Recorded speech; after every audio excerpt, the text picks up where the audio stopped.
and global solidarity. It is a United Nations vision to transform world economies to a low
transition to a low carbon economy that will provide decent work for all, social inclusion, and eradication of poverty.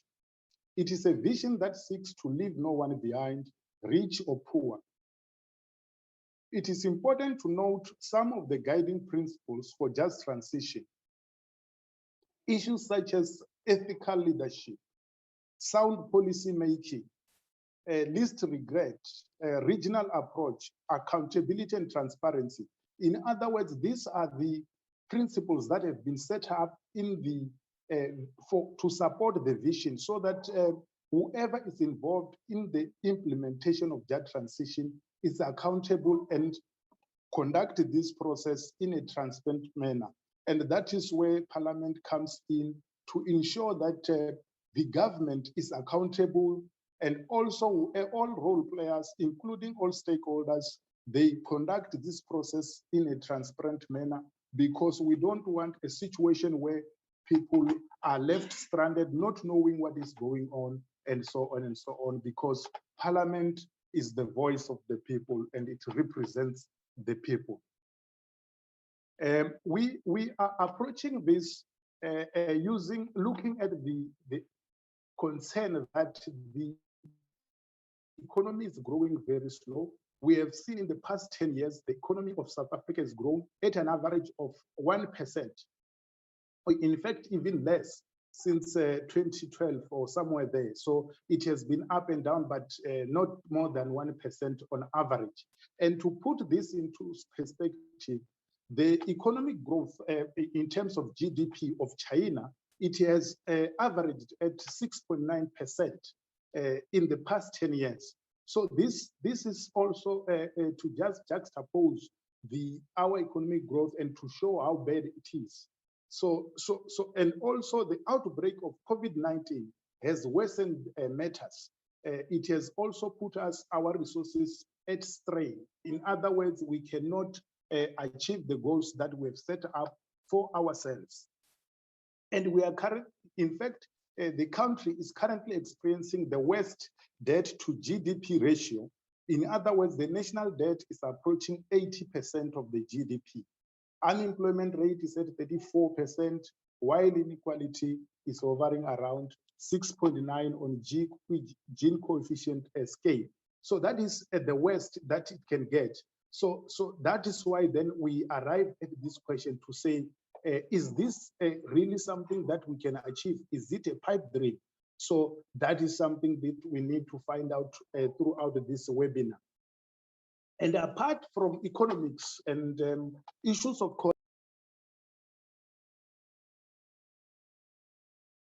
planning and management and implementation of a just transition. However, matters of poor governance, lack of accountability, and transparency are some of the most prevalent challenges in the affairs of government. There's currently lack of strong, coordinated, aligned institutional and policy direction, creating unpredictable investment environment. This is in part hampers the ability of government to deliver inclusive basic services to the poor. Ladies and gentlemen, it is against this background that we have organized this webinar to, among others, reflect on just transition as it pertains to land, agriculture, energy, governance, and economic developments, and its implication on society.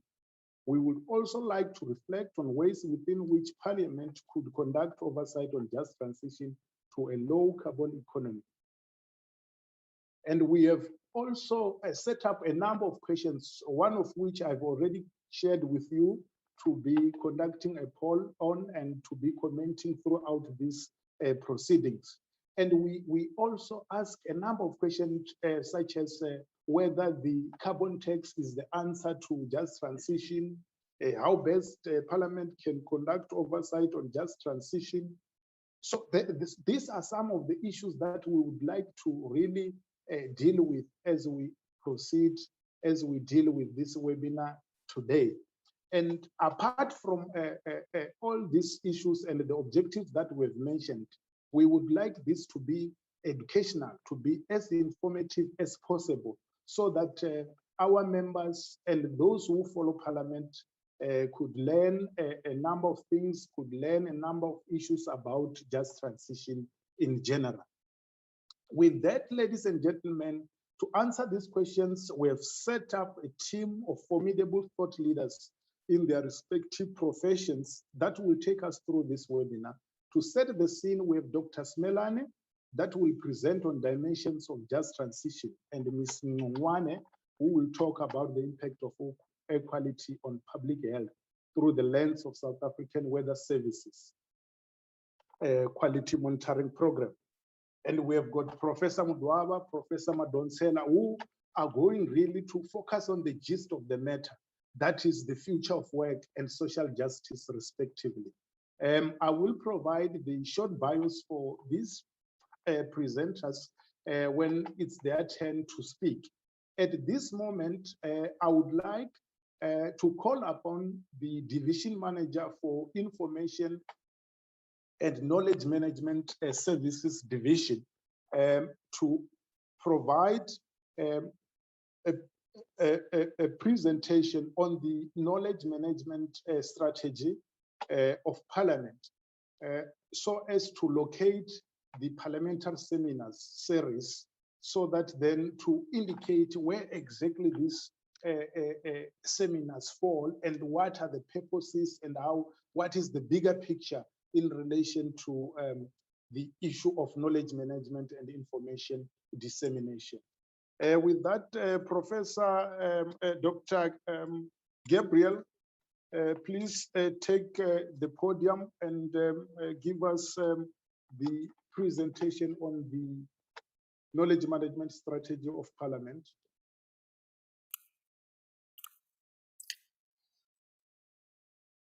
Thank you. Thank you, Program Facilitator, and a very good afternoon to our distinguished lead discussants, colleagues and participants on the platform. Firstly, Program Director, I'd like to take this opportunity to congratulate the team in the Intergovernmental and Resource Matters Cluster for this initiative, which marks the start, as you've said, of the revival of the seminar program in Parliament hosted by the Parliamentary Research Unit. Before we get further into the meat of the topic for today, Chair, I have been requested, as you've indicated, to provide a brief introductory input on locating the seminar program within the knowledge management strategy of Parliament.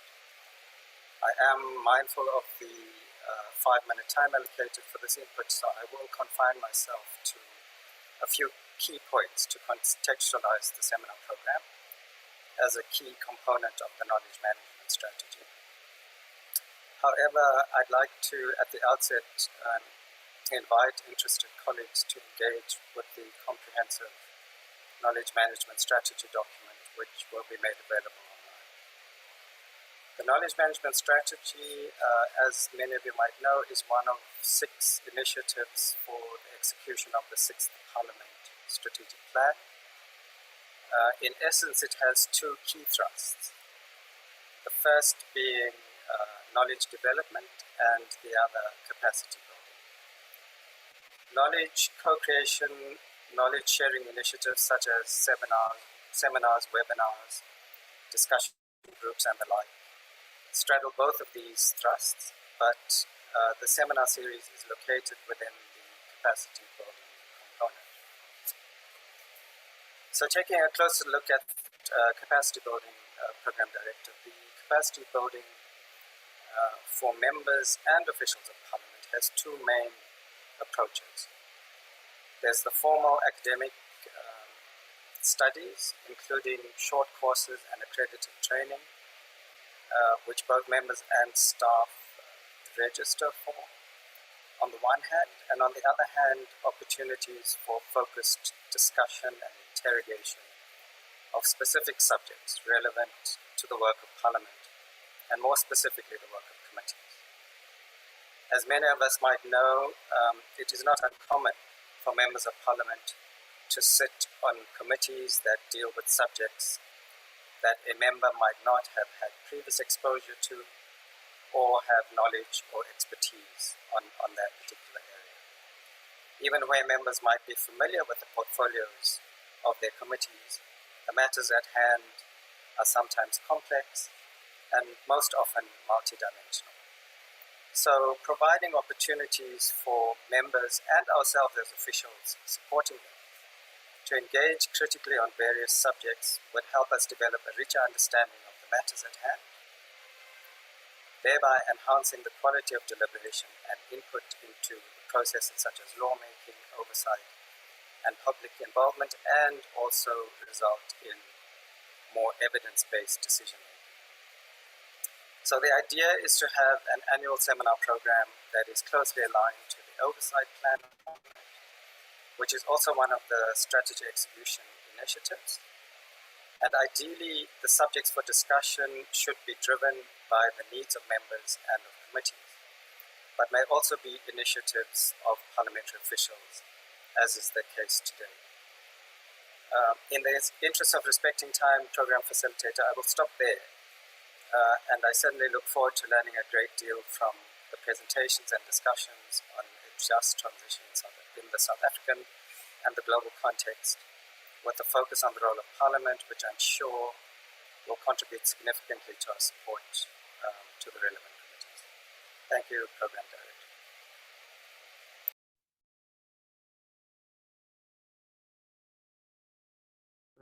Thank you, Doc, for that brief introduction, and you were spot on time there. Thank you so much for that, for the kind words. There you have it. That is the in brief the knowledge management strategy of Parliament. The other thing that I would like to add there is in relation to the needs, or what a doc has indicated at the end when he says this and other initiatives should be informed by the needs of the members, needs of the staff, and so on.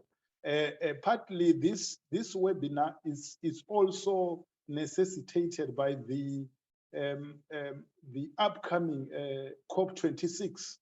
We would like to get some information on just transition so as to empower the members that are going to attend that event, and also to highlight some of the issues, critical issues pertaining to future of work and social justice in particular, so that when they are there, then they are able to engage from an informed position going forward. So that is in part a clear example of how this relates to the knowledge management strategy of Parliament. With that, we are not going to take questions or comments now. We are going to allow Dr. Stanley Smelane to take up the podium and then provide us with his presentation. And before that, I would like to just indicate that Dr. Smelane is a senior researcher climate services at CSIR responsible for supporting climate change finance, as well as the mitigation and adaptation measures in South African just transition. He has a PhD in energy studies, Master of Science in engineering, and a BCom degree in economics. He has worked at Central Energy Fund, National Energy Regulator, Eastern Cape Provincial Government, and at all these institutions, he was managing renewable energy initiatives, and he has played a major role in the first South African renewable energy independent power producers procurement program for a small and medium enterprise support program. He's a thought leader in just transition and an advocate of socio-economic inclusion of all South Africans in the energy transition and associated benefits. That is, in brief, Dr. Smelane. With that, Dr. Smelane, I would like to invite you to unmute yourself and take the podium. Thank you. Thank you. I am not certain if I'm able to share my screen because I've already clicked on the share button.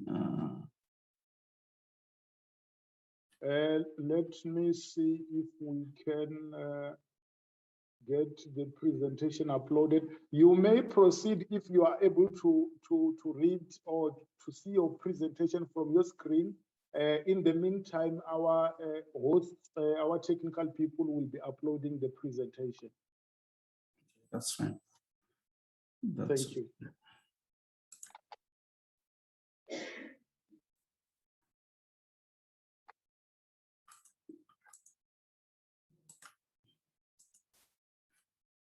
There you go. I think I got it now. You should be seeing it from your side. Yes, perfectly. I can see it perfectly from my side. You may proceed. Thank you. So yeah, I'm going to be brief. So this is the context that I'm covering. Mainly, I'm not going to stay here. Let me start by this. So the key drivers for the South African energy transition, mainly we have this coal resource that we have in abundance, but mainly the key driver would be climate change. That is impacts on your carbon emissions or your greenhouse gas emissions. Then have these solar or renewable energy resources, whether it's solar or solar or wind that you have. And you also have energy poverty and you have challenges of electrification, particularly in rural areas. And renewable energy can really play a role in trying to electrify those areas that are scattered, not centralized. So this really aligns very well with the chapter 5 of the NDP, which you've mentioned already, in the context of environmental sustainability from a social equity point of view, and of course, providing reliable and efficient energy services. So that's where we are. So from the transition point of view, the major driver, as we speak from a climate science point of view, we are seeing, which I'm going to cover in briefly in my presentation, but we see that climate change is real and we have to do something. So that means that there's going to be implications for those that are dependent. So this is just a policy landscape until where we are. So we are somewhere here. So yeah, it has taken some time for us to get here. So I'm not gonna talk to that policy, but maybe I'm gonna talk to this slide, which is then informed by the integrated resource plan, what we call the IRP. So you see, we are losing about, this equates to about 11,000 megawatts of coal that we lose. I'll show you how is that economy structured. Those are the new power stations that we built. So round 5 would be here, the wind and the PV. So you'd see, so you're going to procure about 14,400 megawatts of wind and about 6,800 of PV. Then we're gonna need some storage to try balance that. And there's gonna be gas as well and distributed generation. So this is the integrated resource plan 2019. The amendment of the ERA also means something else. So that's what you see. Critically important here is the years that you see here. So you'd see by 2023, if the integrated resource plan will be followed to the T, this is what you're going to have. So you're going to lose about 5,700 megawatts by the end of 2020. That's if you're going to follow the plan. And the rest would, you'll have silent years here between 24 and 25, but the rest will decommission until 2030. So that's the status quo. This is the average age of our coal fleet. So it's sitting at about 42 years. So these are some of our oldest power stations. Of course, here I've excluded the latest power stations that were recently commissioned. Why is just energy transition important in our context? So you have a sector that really contributes to our economy. It's the third largest mining contributor. We have about 92 direct employees that might be affected. You have indirect, 117 direct jobs that might be affected in a country that sits with 34.4 unemployment rate, the highest in the world. So that this becomes important, and I will highlight later why this is important. But this is how the particularly in Nkangala district is structured. So you'd see there's a lot of coal mining and quarrying that contributes to that regional economy. That is followed by manufacturing that is somehow feeding into this sector here. And then the wholesalers. So all the money that flows in that economy gets to the malls, flows there, creates the wholesale and retail trade. Then you have the transport sector that also contributes in that area, banks, insurance, etc. All the bonds that are there also contributes, and the portion of probably from municipalities that contributes, and then about 3% of agriculture that will be able. So you'd see, this means that if you shut down the coal mining and power stations, everything else here is likely to be affected negatively, because there's a positive correlation between the coal and coal mining and everything else that is in that economy. So that means that there has to be a plan in place that will manage this phase out and try to minimize the impacts of this phase out. Now, Mpumalanga is around this area. So I'm showing here two maps that shows you the solar PV resource and the wind resource. You'd see that most of the highest resource at about 5.4 or so sits within Northern Cape, portion of Western Cape, goes to Namibia. That's the strongest solar resource area. That does not mean that you could not generate solar power plants here. But of course, the cheapest electricity per kilowatt hour, you are going to get it in this area. Now, that means that if you want to create or want the electricity sector to play a role in a context of a just transition, then you would need to pay the premium, because any project developer that will put a project here is not going to produce it at the cost that they would produce here. And the same really, applies, although you see there are other pockets of good wind, but you'd see the greatest area of wind would sit among Eastern Cape area, Western Cape, even in the border of Northern Cape and Western Cape. That's where the resources are allocated. So Mpumalanga does not have the resource, and that's where the implications are. So you see, these are the brown parts, well, that's where your coal power stations are. This is your power corridor that you'd see on your reds, the renewable energy development zone. So that's the entire electricity infrastructure that we have that sits, but mainly you are losing these power stations, and those implications, or the severe implications rather, for those that are heavily dependent on the coal economy in this region. So you see here, that's where renewables are really deploying. So Northern Cape area, that's solar in yellow, blue, that's wind, and you have these coal power stations that we're trying to phase out because of climate change impacts and trying to reduce or meet the commitments of the Paris Agreement. So this is the current installed capacity. So it's brown, we use brown generally for coal. We'll have the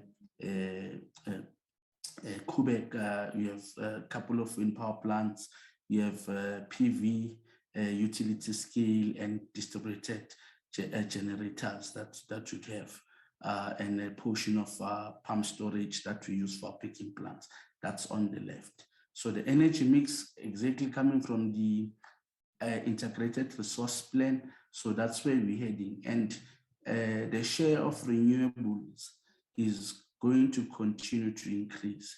And in the space or in the energy market as we speak, because of the recent AR6 climate change reports that we saw, there is a talk of accelerating the decarbonization agenda, and other people are even calling to decommission some of our power stations before they reach their end of life. So that's where we sit. So here, that's just the new bills that would come by 2022. We know that round 5 will be announced sometime in February. So what then could be done, in the context of trying to find some solution?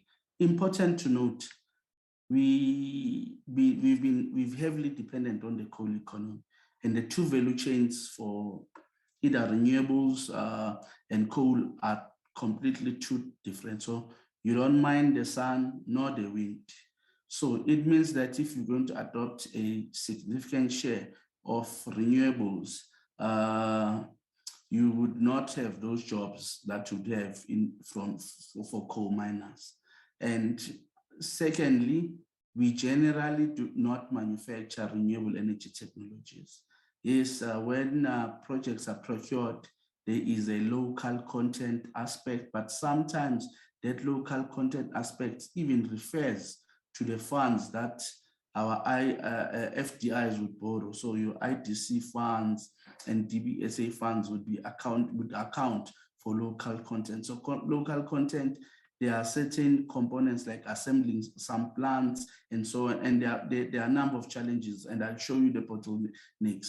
But mainly just to speak to this slide. So we don't have the IP, and I have my own thoughts to say which areas we could optimize in terms of trying to create or create a manufacturing opportunities from all these technologies that we are adapting. But mainly the IP sits elsewhere, so we could either just transfer the technology locally, and that could be done by the owners of the technology. So your OEMs can just set up shop here. From economic scale point of view, they'll have plants all over the world, so they could balance their numbers to make sure that at least they create jobs here. And there are other issues. If you set up a shop, you do not procure, that plant might not be sustainable. If ever there will not be orders.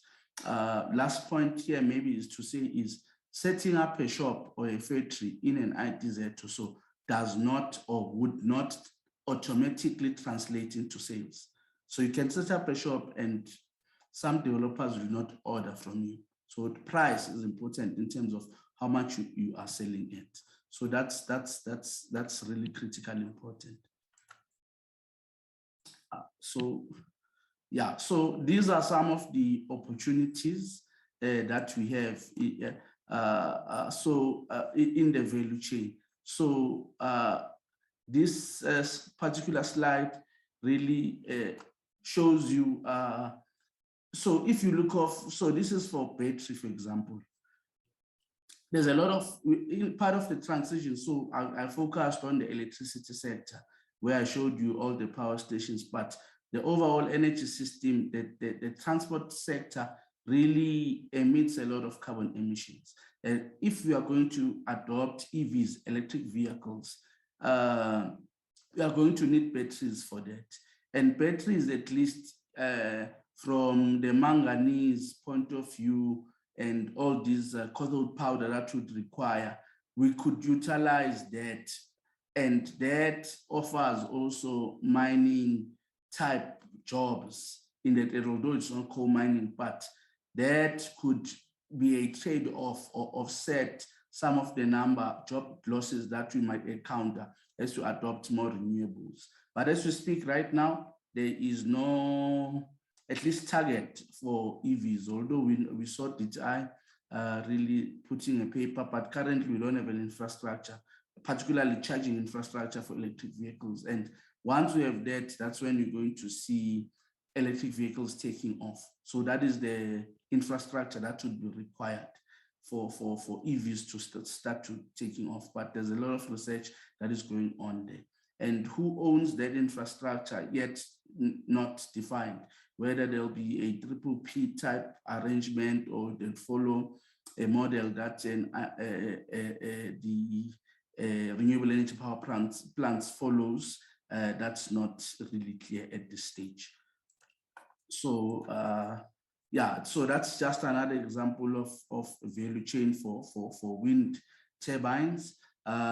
So if you think about East London, because I spent a lot of time in East London, you would realize that PE East London has a lot of automobile sector that does some of this equipment for the automobile sector. Can those sectors start to expand or diversify their businesses, or you want to set up new companies that will start to feed into this as the local content requirements would expect the project developers to at least procure some of the things that they would need from local suppliers. So those are the things that would think about. So like turbines, some of them you can use the steel, or you could construct them using concrete, and those are some of the opportunities that you might have. But our power system is not big enough relative to India, China. So if we are a 40 megawatt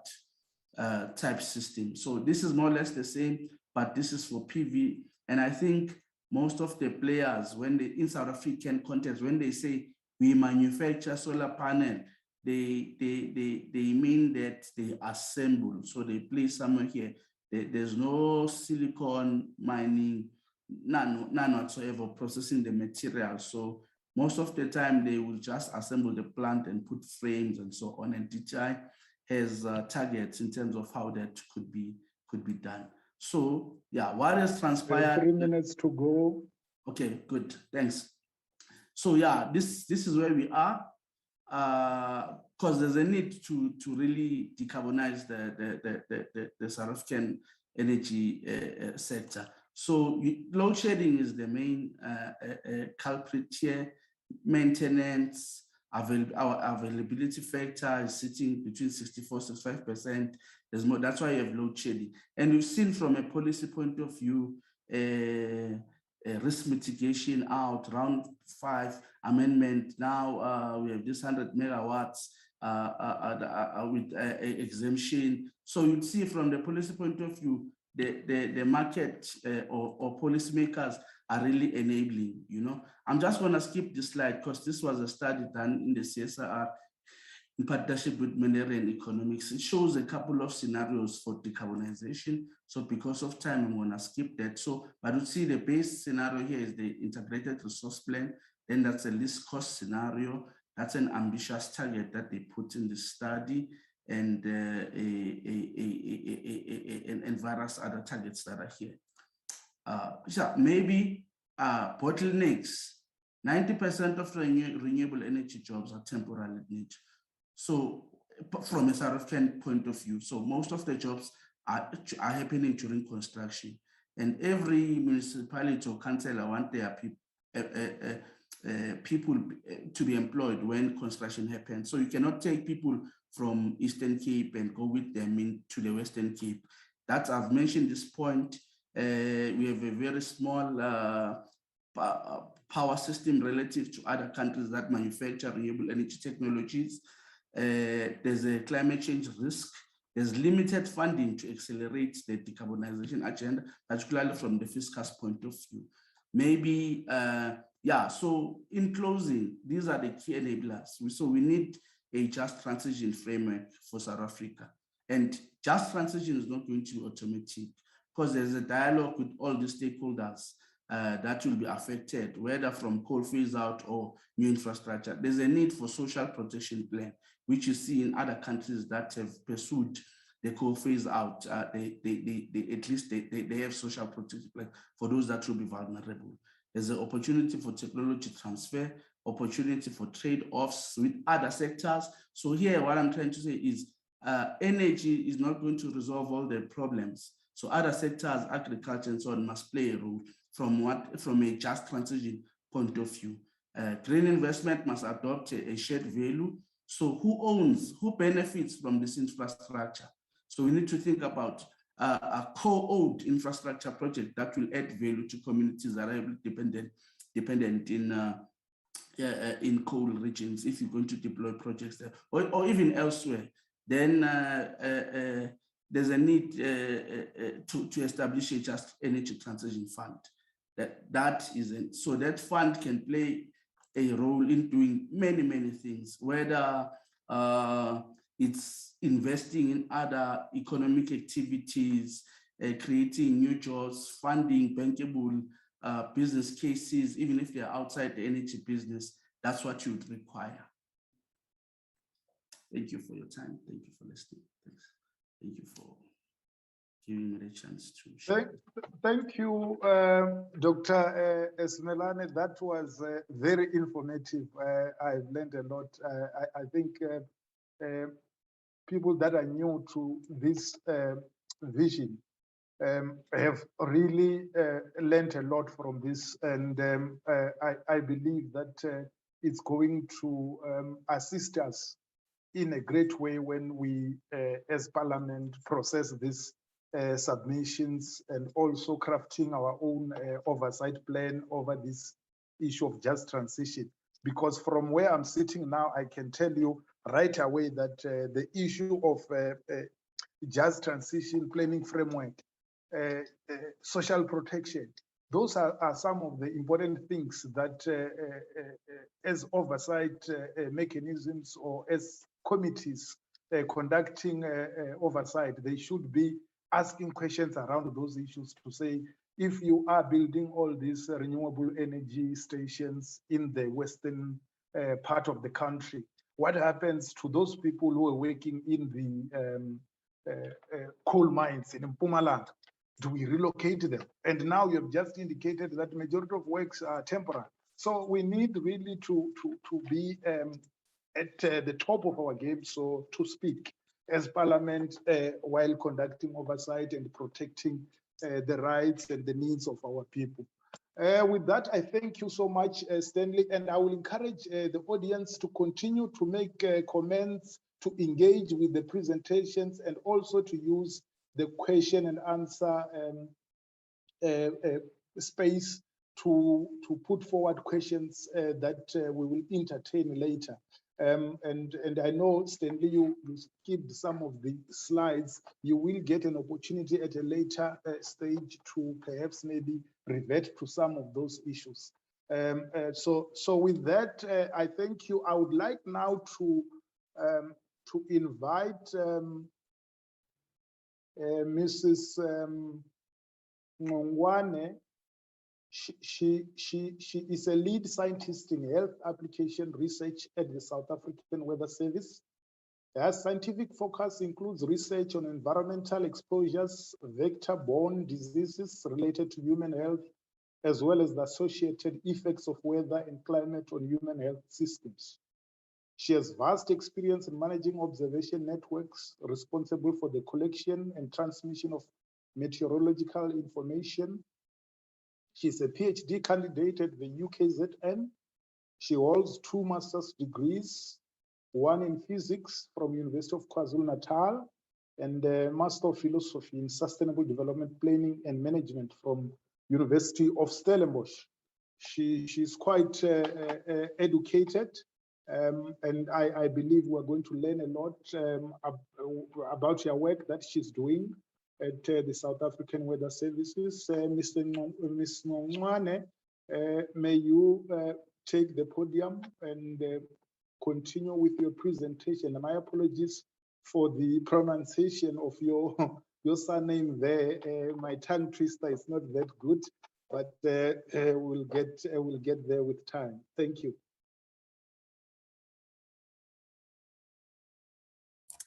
Good afternoon, and thank you, Chair, for the introduction. I'm not sure if I'm audible enough. Yes, you are coming through perfectly. Okay, let me just maximize my slide. Yes, now it's appearing perfectly. It's on presentation mode. You may proceed. All right, thank you so much. Mine today will be to present on air quality monitoring, but then again, we will look on air quality pollutants with and the associated impacts on human health. So as outlined, I'm going to start my presentation by first highlighting SOurce role in air quality monitoring. We'll then zoom into SACES.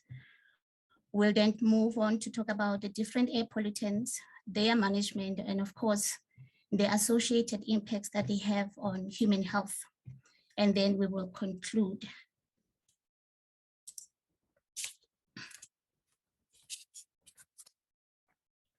Okay, so the South African Weather Service is an entity of the Department of Forestry, Fisheries and Environment. And as mandated by SOurce Act of 2001, we are the provider of weather and climate information in the country. That, of course, will include both public goods services as well as, oh, I'm sorry, I'm not on video mode. Can you see me now? My apologies. I thought I was on video mode. Yes, I can see you. I thought maybe you had problems with load shedding, so you wanted to save the bandwidth and so on. Yeah, but anyway, it's fine. No, I'm done. All right. So as I was indicating, SOurce is the provider of weather and climate information in the country. And we are responsible for providing both public goods services as well as industry and sector specific product solution. So through the amended Act of 2013, SOurce mandate was further expanded to include ambient air monitoring. And we're given the role to be the custodian of air quality information in the country.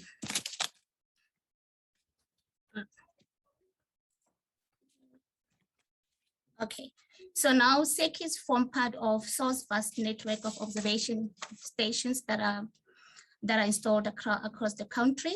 It is here where we measure different weather elements, and these observations, together with data from other sources such as your models, radars, and satellites, we are able to develop products and services that will increase the resilience and will protect the properties and the lives of 57 million South Africans.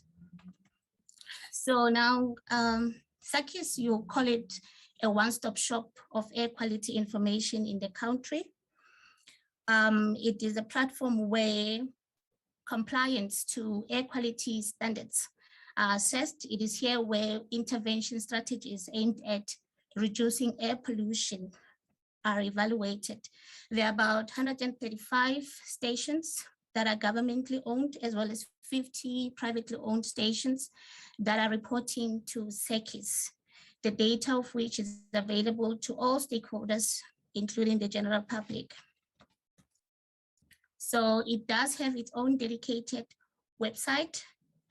On the homepage, one is able to click on any of the circled, colored on the map to be able to check the quality of air of any location. So these color-coded circles, they correlate with the what do you call the air quality index there at the bottom of the page. So this is simply a numerical color-coded representation of how clean or unhealthy the air is. So when you have a high air quality index, like we are having here in Gqeberha in the Eastern Cape, then it will mean that the air there is unhealthy and has serious implication on the lives or the health or the well-being of the people there. So on the same website, one is able to get additional resources, including your acts, your regulations, and there's also learners' resources on the platform. So we are living in modern times. So SECIS also has a dedicated mobile application. The same information that you actually find on the website, you'll find it on the mobile app, however, with easy access. Now we move on to the different air pollutants, and I think that is the crux of why we are meeting today. So as outlined here, we have about 6 major pollutants. Of course, there are hundreds and hundreds of pollutant that affects our environment. But then what I've tabled here is what we call the criteria air pollutants of importance. So these pollutants, they actually contaminate the air that we breathe through physical, chemical, and biological agent, resulting in what we call air pollution. And of course, except for the ground ozone at the bottom of the table, all these other parameters or air pollutants, they result from emission from industrial activities, such as mining, oil refineries, from energy generation, as Dr. Milan has indicated. So a lot of those emissions comes from there. Again, we have biogenic sources that will include, of course, your bushfires. And I understand that in South Africa, we are seeing a rise in trends, especially in the Western Cape. So all those pollutants, they result they have an implication on human health. So now where you find these in high concentration, it will be like in areas where you have heavy traffic congestion, and also in region where you have more of this mining and coal power stations. And it is here where we need stricter regulations so that we can control the level of pollutants that result from the activities there. So now when we look at air quality management, we know that air quality limits and thresholds are there really to control the level of pollution that the public must be exposed to. Each locality and country has its own, it's able to set their own regulatory standard based on local conditions, such as technological feasibility. So things like electric cars, is South Africa ready to actually see their uptake? Do we have the infrastructure for it? I think also Dr. Smellan has also touched base on this aspect. Do we have the resources? Is the government ready to invest as well as the private sector for their uptake? So those are the kind of considerations that one must take into effect when these standards are set. Unfortunately, as we stand now, our own standards are much weaker than what the World Health Organization has actually set. And if we would adopt those standards, then definitely we're going to see a widespread of non-compliance in our country. So the big question is, are we complying in terms of our locally set standards? Well, the answer is yes and no. There's definitely compliance in certain regions of the country and serious non-compliance where you find most of these coal power stations, where you find most of these mining firms. So what is it that needs to be put in place? So let's just check now. If you can look at the next slide, I'm showing current data for the current year from one of the priority area developed. So as you can see here, you'll see that there is clear non-compliance in terms of the PM10, PM2.5, as well as ozone. So if you look at the last column here is the incident data. So if you look at Zamdela, for example, we are already 65 point over the 4 that is set for a year. So definitely you see non-compliance, and the same pattern you can see in other stations. This is data for the 2018 for the 2 other priority areas. So one will ask, why are we having PMs as like serious concern in this region?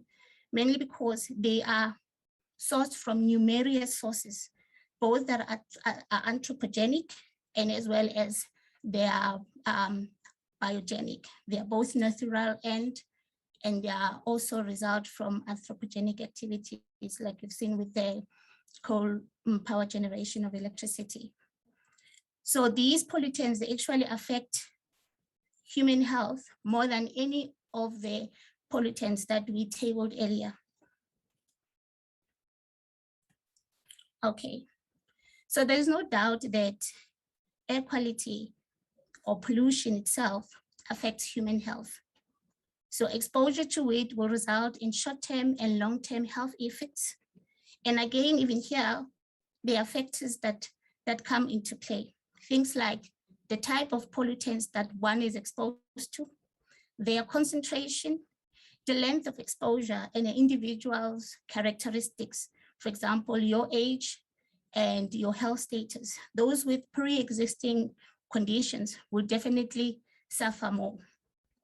So now the symptoms also vary from minor symptoms like irritation of the nose and eyes to more severe conditions, including lung cancer, stroke, even diabetes. So scientists have actually established that in areas where you find these pollutants in high concentration, you find that there's also an increase in hospital admissions, as well as mortality and morbidity cases. Again, while we're all affected by air pollution, there are those segments of our population that are mostly vulnerable and are heavily impacted. There we're talking about the children under the age of 5. We're talking about the elderly. We talk about those, again, with existing preconditions. So what is happening in terms of the global perspective? Well, according to the World Health Organization, about 92% of the world population live in places where air quality levels exceed WHO limits. So here they're using their own standards that I've set for the world. It's not locally standards that we have developed. So out of that, 92%, they have arranged. So from these, we see about 7 million of people dying on an annual basis out because of air pollution, 4.2 of which die from serious medical conditions, which you will not even think in your wildest dream that it's as a result of air pollution. Heart diseases, acute and chronic respiratory diseases. And they have actually established that it's countries like South Africa that are heavily dependent on coal to power their economy. I mean, as it stands now, our electricity generation is over 92%. So we are coal-driven in terms of our economic growth. So that is why we are seeing a lot of implications when it comes to the health. So now let's look at what is happening locally. So we don't have so much, relatively, we don't have so much studies that are done that are looking at air quality and human health.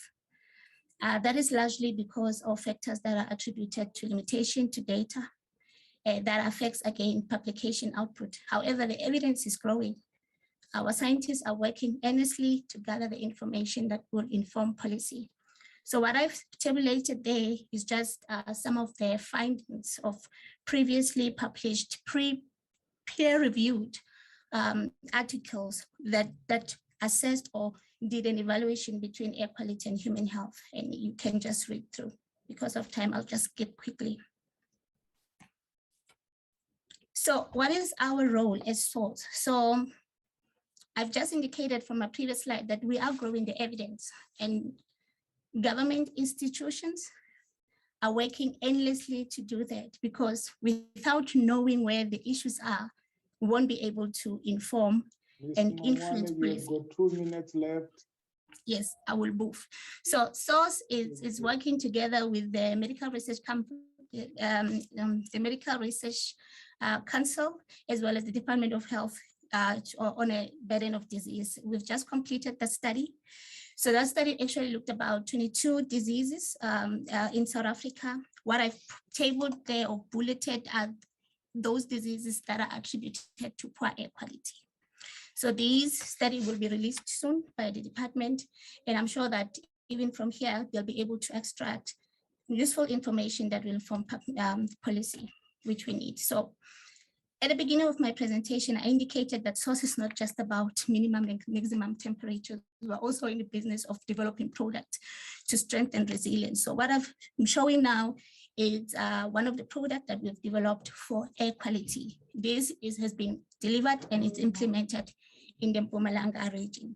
It will also go into policy, it will inform policy. So as I conclude, it is evident that South Africa or South Africans are affected and are vulnerable to air quality. And as it stands now, there is no jab to prevent the mortality rates that we're actually seeing, both locally and internationally. The limited studies that we have locally have actually showed shockingly high statistics that in a way affect our health system. We've seen with COVID that our health system can come to its knees. So we need to make sure that we enforce compliance, and reduce and curb the effect of air quality on human health through more ambitious and targeted regulatory actions, such as carbon taxes and polluting activities. We need to make sure that we seize low carbon opportunities that are there. There's a lot of things that we can do. I mean, the most priority area that we can look at is to reduce air pollutant emissions from the source, particularly in coal power generation. That is a low hanging fruit we can start. We need to make sure that we have cleaner renewable energy systems in our homes to heat and for lighting. Again, we need to adopt to have some kind of behavioral change. We need to travel actively. We need to make sure that we walk more, we cycle more, we carpool. We use a lot of what you call public transport to reduce the energy and as well as the emissions that we see on our roads.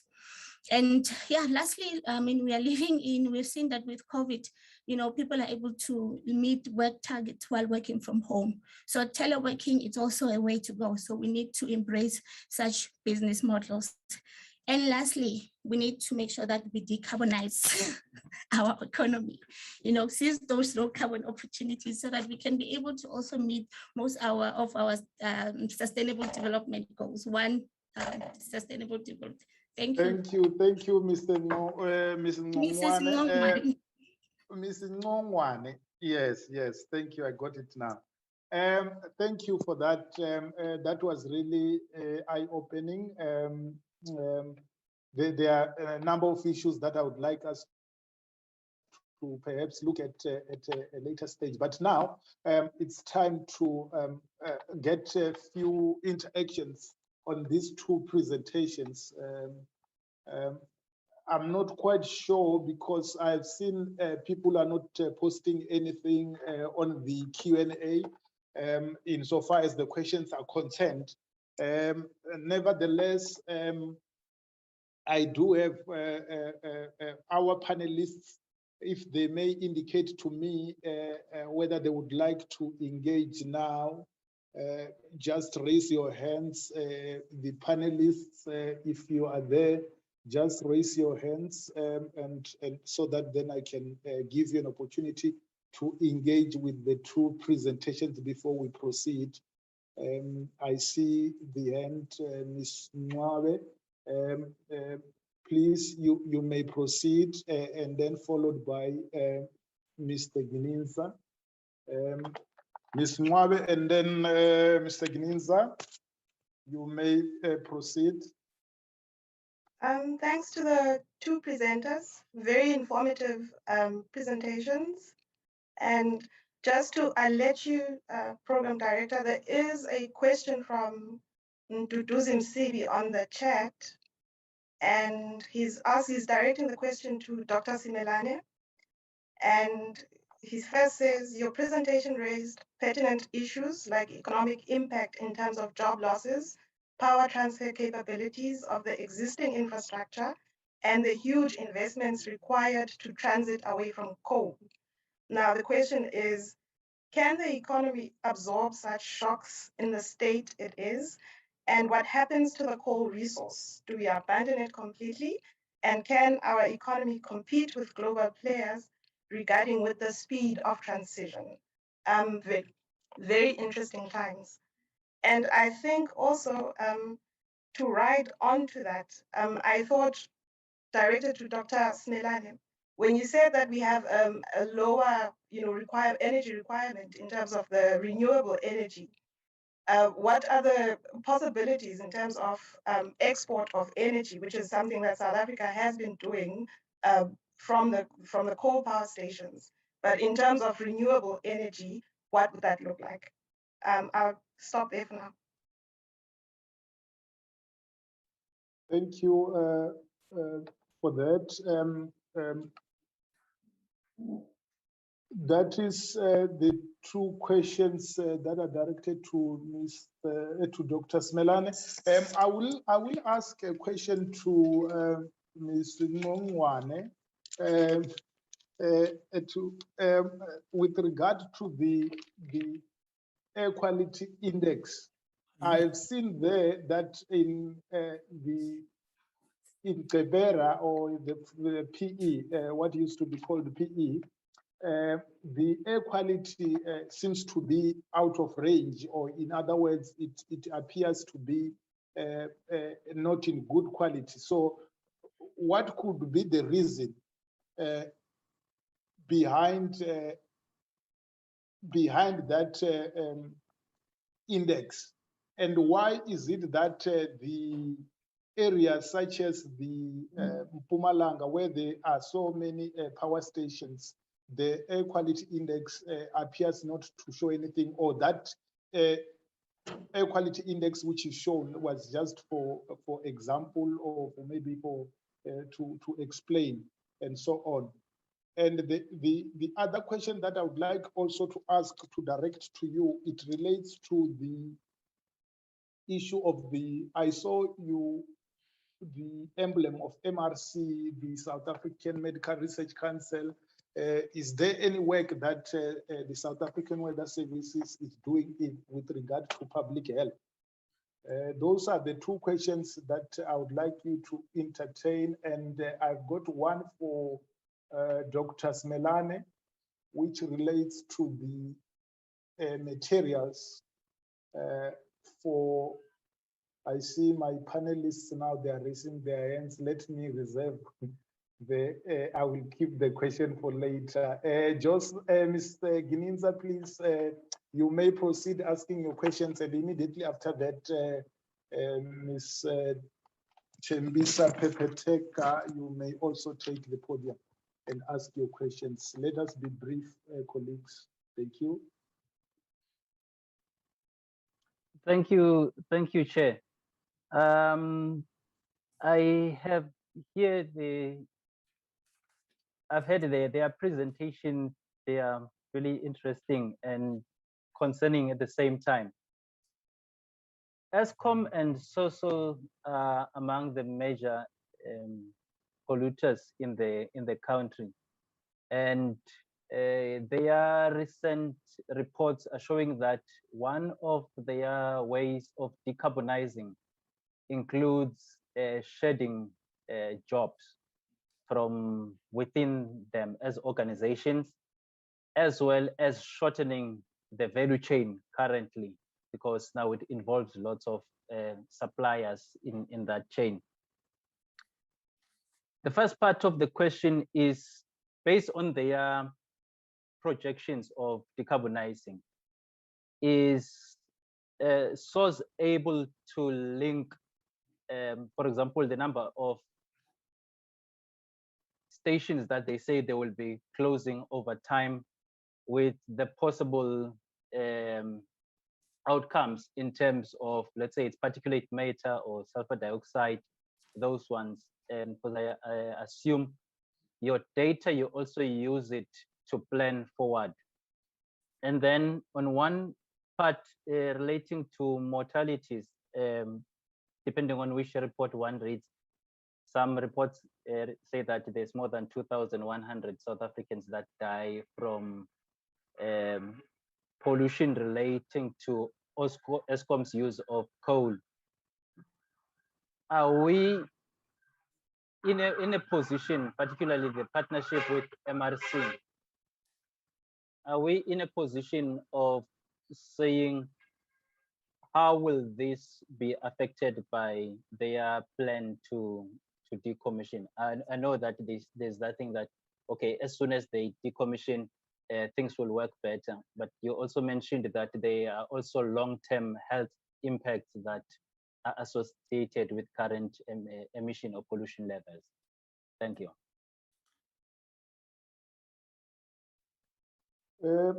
Ms. Pepeteka, you may ask your question.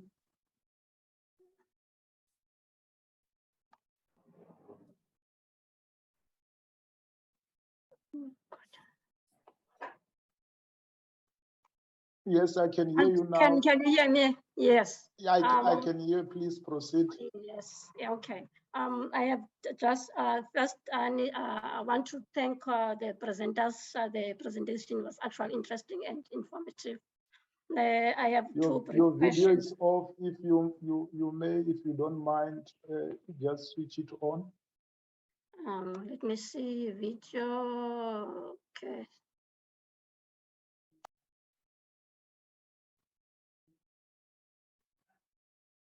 Okay, that's fine. Proceed with your question. It's fine. We'll check that later. The first question is actually to Dr. Simelane. Dr. Simelane referred to that the transition to renewable energy will actually have impact on job creation in terms of it's going to create temporary jobs. Considering the current situation in South Africa, where there's actually high unemployment rate, how do we actually, in terms of just transition, balance between the need to create jobs as well as to protect the environment? So I would like to see how is that going to happen. And then with Ms. Ngwane, she mentioned that the people that are vulnerable to air qualities, people like elderly, people with chronic diseases and other things. So I was wondering how is the current impact of COVID is actually impacting on the vulnerability of people, or increasing the number of people who actually will also be affected with air pollution. Thank you, Chair.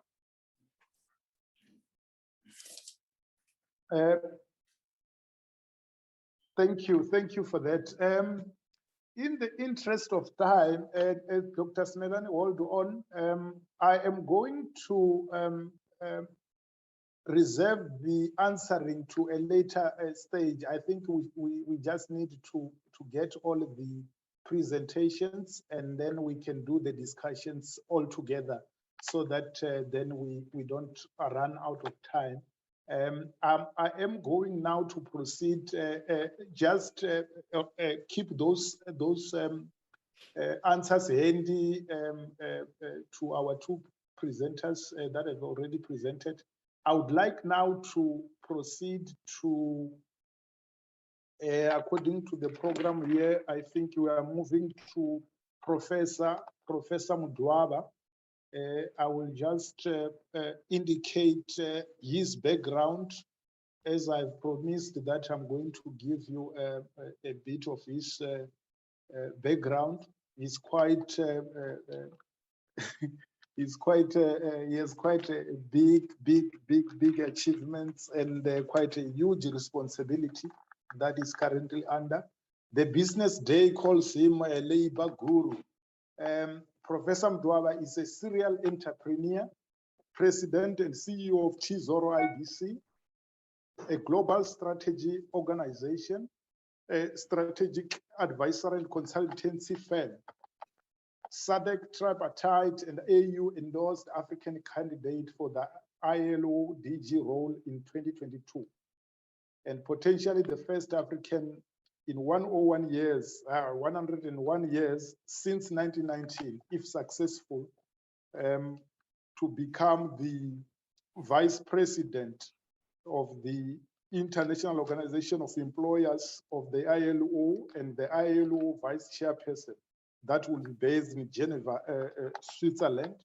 He's currently the chairperson of Productivity SA, a chairperson of Human Rights and Responsible Business Conduct Policy Working Group of the International Organization of Employers, South African Norwegian Association, chairperson, and adjunct associate professor of law at the University of the Western Cape. He's also B20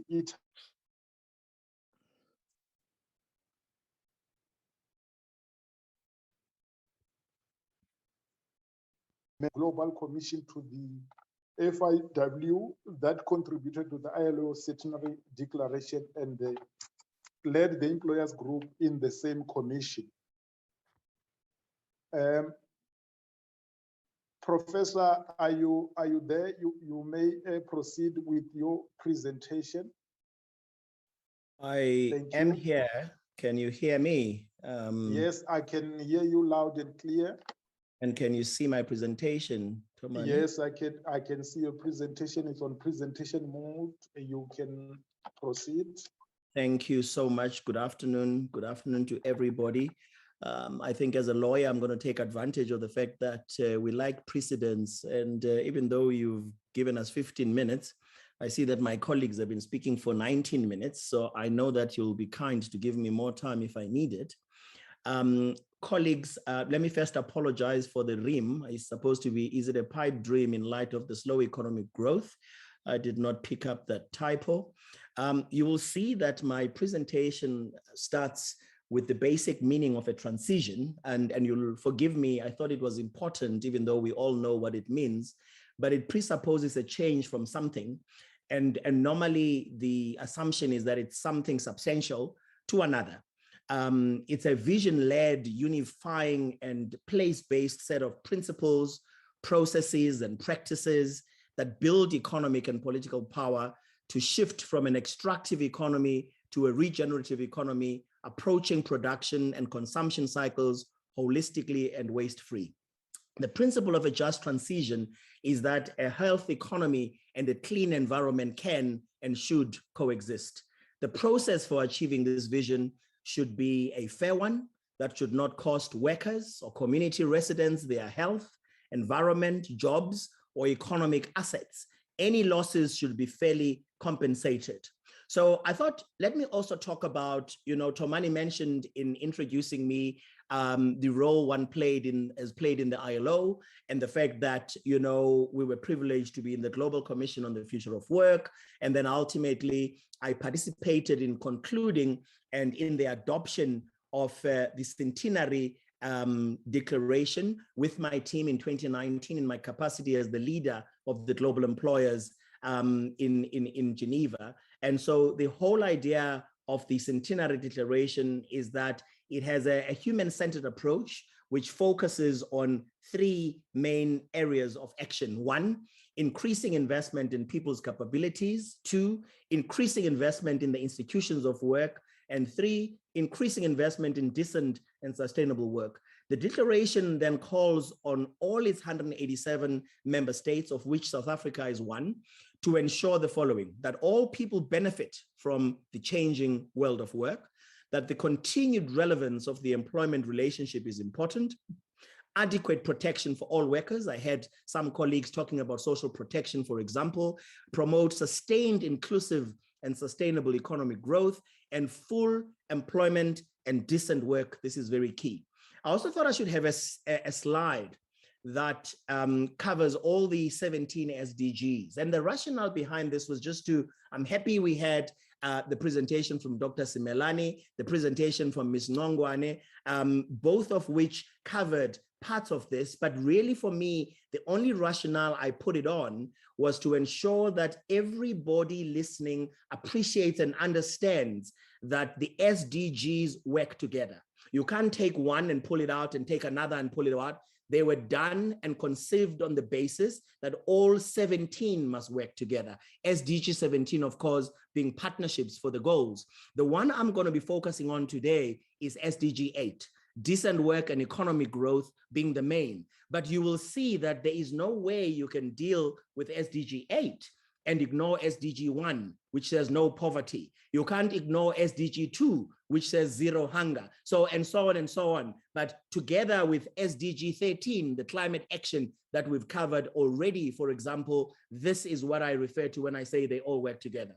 I then decided that productivity is the single most important driver for economic activity. And wearing my hat as the chair of Productivity South Africa, I thought that is where my thrust should be for today. And of course, you can't talk about that without talking about skills. And you can't talk about a just transition or the management of a transition without talking about skilling, upskilling, and reskilling. Then I thought at the same time, let me talk about leadership for change, efficacy, impact, and the realization of social justice. Of course, Professor Madonsela will be covering the social justice piece. And then what is productivity? You'll see that it is all about using less to create more, to work smarter, not harder. Productivity is a mindset that continuously aspires to better ways of accomplishing tasks and conducting business. This is according to Productivity SA. Productivity SA, by the way, you would know, is an entity. So sorry, now I'm not being able to change my slides for some reason. My slides are stuck. Tomani, just bear with me. I'm not quite sure now why this is happening. There, it just moved. I'm not sure why that was happening. It has nothing to do with load shedding, so I don't want to blame load shedding.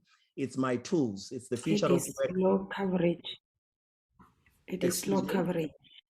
It is There's low coverage. Your coverage is red, say, Prof. It is low coverage. My coverage is red.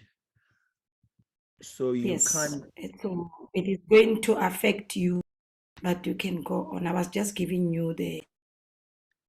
Okay, but can everybody hear me at the moment, though? I can hear you perfectly. You may proceed, Prof, because yeah, we will share the presentations with the audience. But if you may proceed, yeah, that's Thank fine. you. Thank you for that. So then the next slide, when you get it, if you don't see now, talks about, again, productivity continued. That is more than just the measure of how effectively resources are used to produce goods and services. It's using less to create more, working smarter, not harder. And again, I'm not going to cover everything that's there, but it's important that we remember these words. It's doing what I do today better than I did yesterday, and even better tomorrow. That's absolutely, absolutely critical. So when you look at the next slide, which talks about leadership that is required to tackle global challenges and just transitions, I then start asking questions. Is it possible to have a just transition without leadership? Does style of leadership matter? Does impact consciousness matter? Should we perhaps distinguish between positions of authority and leadership? Leaders, as Tomani said in his introduction earlier in a different way, leaders know what they know. And more importantly, leaders know what they don't know. And this is the biggest problem with people in positions of authority who may be confused with leaders every now and then. Can it happen when, so there is, I think I'm being remotely controlled here from somewhere, but I hope you can still hear me because my yeah, the presentation is back now. Oh, yeah. Okay, because it just moved. So the what about egotistical and corrupt leadership based on lies? How is a just transition to be managed? Can it be done without meaningful social dialogue? Can it be done with a clear mix of policies that are mindful of communities and the careful management of skilling, reskilling, and upskilling? What has informality taught us? What has social distancing, clean water, and washing of our hands during the COVID taught us? We need to mind the gap.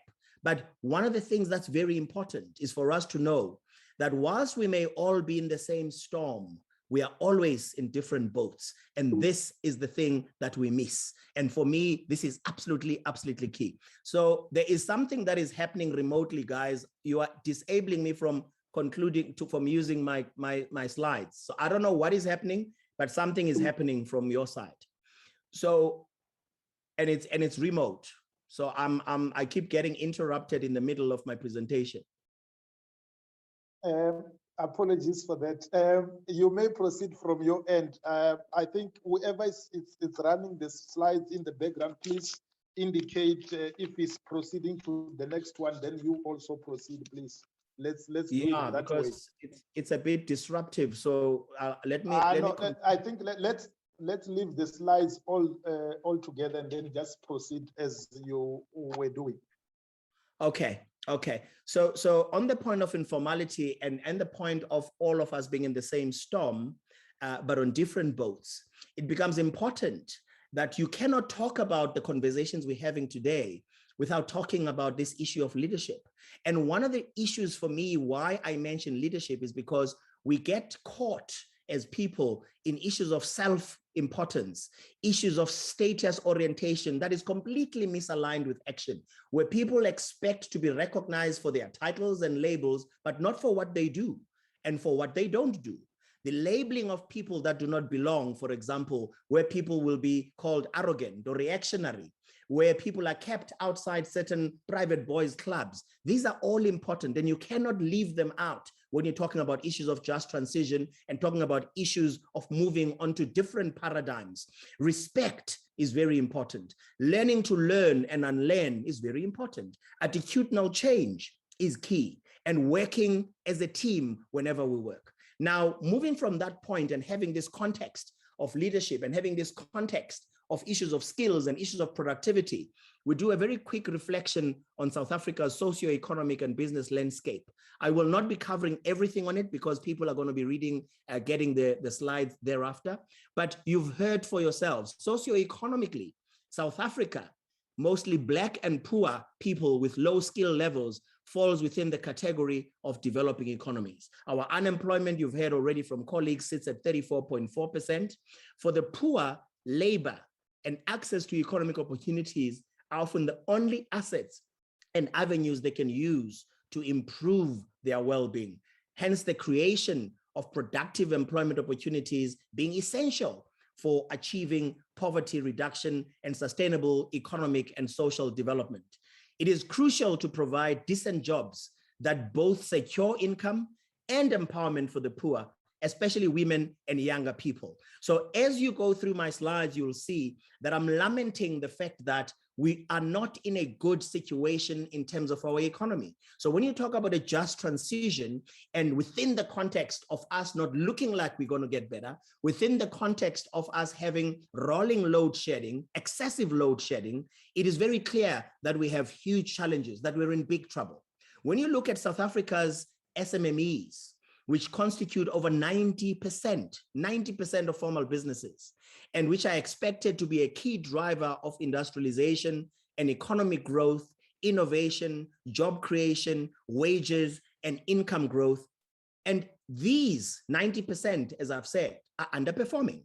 Despite the country's positive pronouncements about the importance of small enterprises to economic growth in the National Development Plan that Tomani also talked about when we started, the SMMEs are still facing numerous challenges and issues which include, but are not limited to, legislative compliance, economic constraints, and access to finance for their survival and growth. As is the case with emerging and developing economies, over 2 decades into our democracy, South Africa is still faced with a dual economy, with the highest levels of informality and inequality rates in the world. And we mustn't forget this. These 2 economies, this dual economy is absolutely key, because on the one level, you have a situation where more than 65% of over 2.3 million SMMEs in South Africa are operating in the informal economy. 65% are in the informal economy. And all of this is characterized by extreme low productivity and provide low paying jobs. If you look at the high incidence of the informal economy, it has a negative impact on enterprises, on public revenues, on the government scope of action, soundness of institutions, and for competition.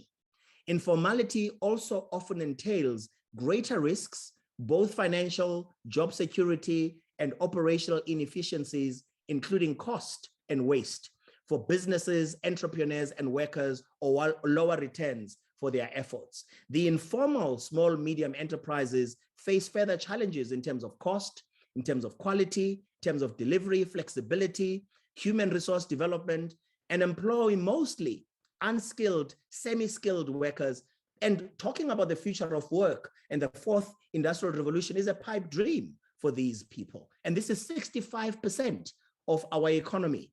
The informal SMMEs also struggle to break free from a restrictive owner mindset and assume a more strategic role, largely because they often lack sufficient performance management systems and operating models and so on and so on. And as you also look at the employment that we talk about, it's low quality employment, inadequate social protection, poor governance, low productivity. These are the obstacles that workers and enterprises face when caught in the informality trap.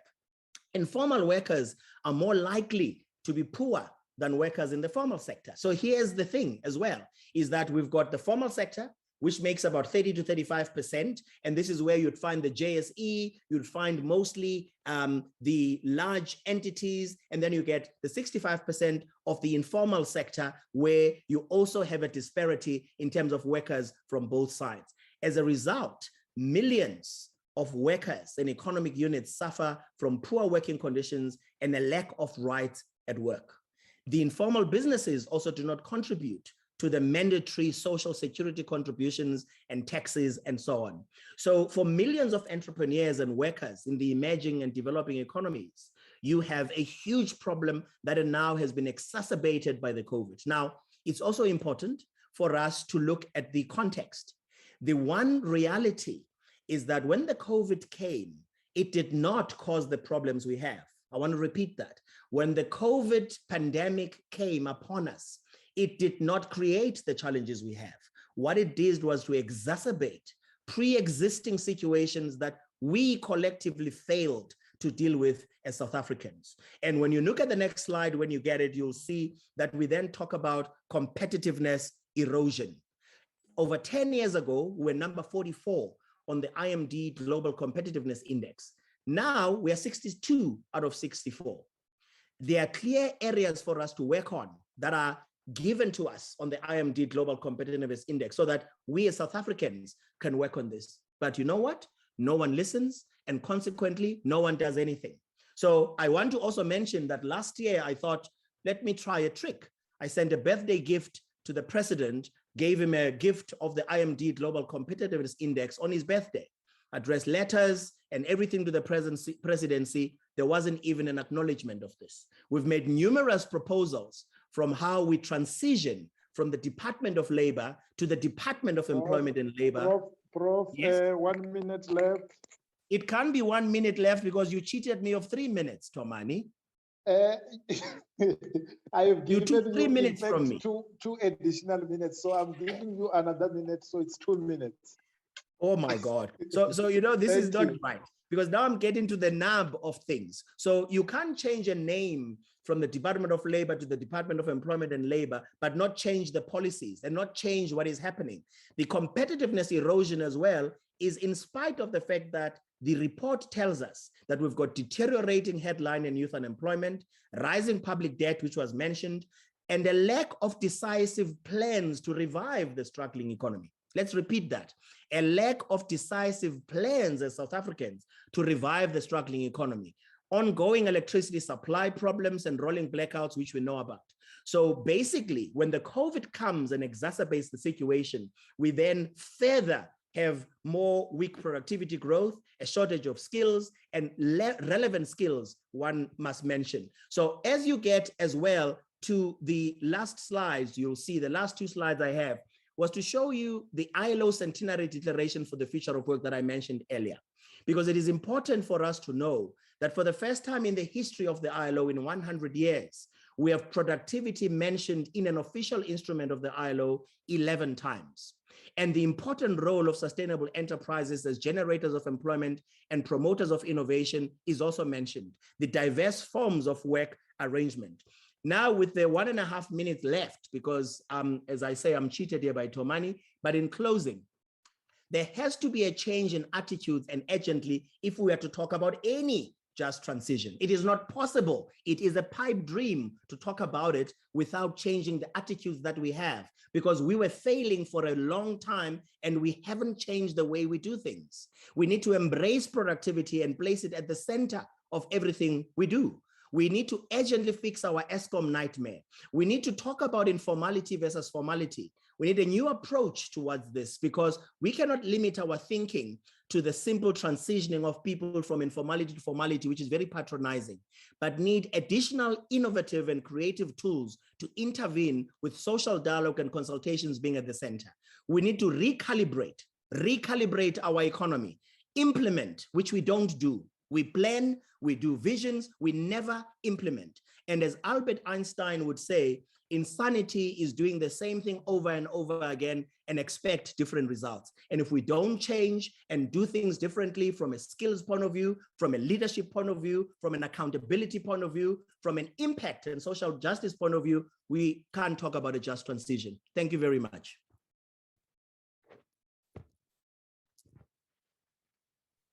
Thank you, Prof. That was that was a mouthful, and I hope we are still going to take time to process it, and then to synthesize all the submissions and share them with the relevant committees as well, and also make sure that some of these issues are taken up and then forwarded to the government and the leaders in government as well, because some of the advices that you are giving really are very relevant, and it's something that we need to, as Parliament, to be on top of. Without any further ado, I would like now to invite Professor Madonsela. She is indeed a paragon of social justice. She's currently a professor of law, and she holds a law trust chair in social justice at Stellenbosch University since 2018. She served as a public protector of South Africa from October 2009 to October 2016.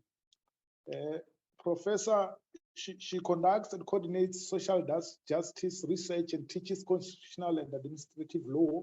She's also the founder of the Tuma Mina Foundation. Sorry about that. Pardon me, it's Tuma Foundation, an independent democracy, leadership, and literacy social enterprise. An advocate of High Court of South Africa, she has been a lifelong activist for social justice, constitutionalism, human rights, good governance, and the rule of law. Those are some of the things that she has been doing and she has achieved over the years, and she continues to make her mark through the lives of all South Africans and the world at large. With that, Prof, I would like to invite you to take the podium and present your social justice piece, please, if I may. Let's see. Yes, Prof, are you there?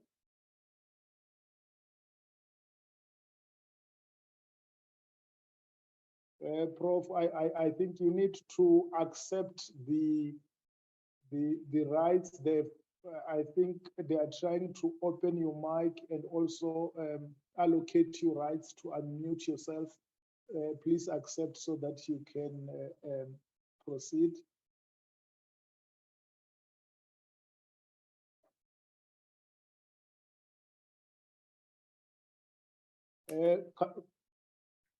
Carmelita, are you able to see Prof there? Hi, sir. Can you see me now? Yes, you are through. Yeah. Yes, please proceed, Prof. Yes. Okay. Thank you so much, dear colleagues, for the privilege to address you. I'm going to just remove my virtual background because I am wearing two hats right now. I'm addressing you primarily as chair in social justice at the University of Stellenbosch. And I just want to say, I am in awe of you having this conversation at this time in our life as a country and as a world. Is it possible to share my slide, sir? Yes, yes, you may upload your slides. I think you have been given those rights to Okay. upload. I don't see it's my fault that I didn't ask in advance, but thank you, sir. Okay, can you see my slides now? Yes, I can see the slides, yes. Okay, it's just, I want to make it a slideshow from the beginning. I just want to explain to colleagues that the slides will be perfected first before they sent to you, because I'm teaching at the moment a course to practitioners and people in government on social justice, attended by people as far away as Rwanda and Kenya. And basically we're discussing the same thing. Let me start at the beginning and indicate that my presentation really has 4 elements: the duality of adversity, anchoring 3 key just transition challenges on constitutional fidelity, practical complexities and possibilities, and where to from here. Firstly, COVID-19 and the so-called 2 weeks in July have exposed deep-seated resilience fault lines in our country, and there's no gainsaying that. These fault lines have also presented South Africa and countries in similar circumstances with difficulties in responding in an agile and resilient manner to global contextual challenges, such as the 4IR and climate change. But this presents a golden opportunity for constitutional fidelity on social justice and sustainable development. So on the one hand, we've had these very calamitous experiences of 2 weeks in July, COVID-19, 4IR onboarding challenges, and as well as climate change, because the clouds have no borders. Why I think adversity has a duality, honorable members of parliament and dear colleagues, it is because whenever there's a crisis, there's a moment of reflection. From that moment of reflection, you can go downstream and towards a more devastated future, or you could find that opportunity to reset, redirect, and rebound even better than you were before. Because usually calamity finds you already in a vulnerable state where your brakes were really coming off bit by bit, and the calamity just hits you so that you can see where you're standing. Let's look at our calamity, the COVID-19, and the global call for responding to climate change in the context of what is a just transition. One of the stories I wrote about a year ago in the Business Day was a story about a village that got visited by an old man who was hungry. The village elder gave this old man accommodation and the little food that they have. And the only little food they had was they had a cow, a single cow that gave them milk, which they ate for themselves, and then they traded whatever little they had. So they were all emaciated because a cow was feeding the entire village. So it turned out that the old man they had assisted was actually a sage or a wise ancient leader. When this sage left, he asked his assistant to take this cow that the villagers had and go with it. His assistant was dumbfounded. How could you steal a cow from people who have been so kind to us? The sage said, no, let's take the cow. He took the cow and as far away from the village and left it where other people will take the cow and have it as theirs. The village left without the cow had to put its thinking caps to look at where do we go from here. So that was adversity.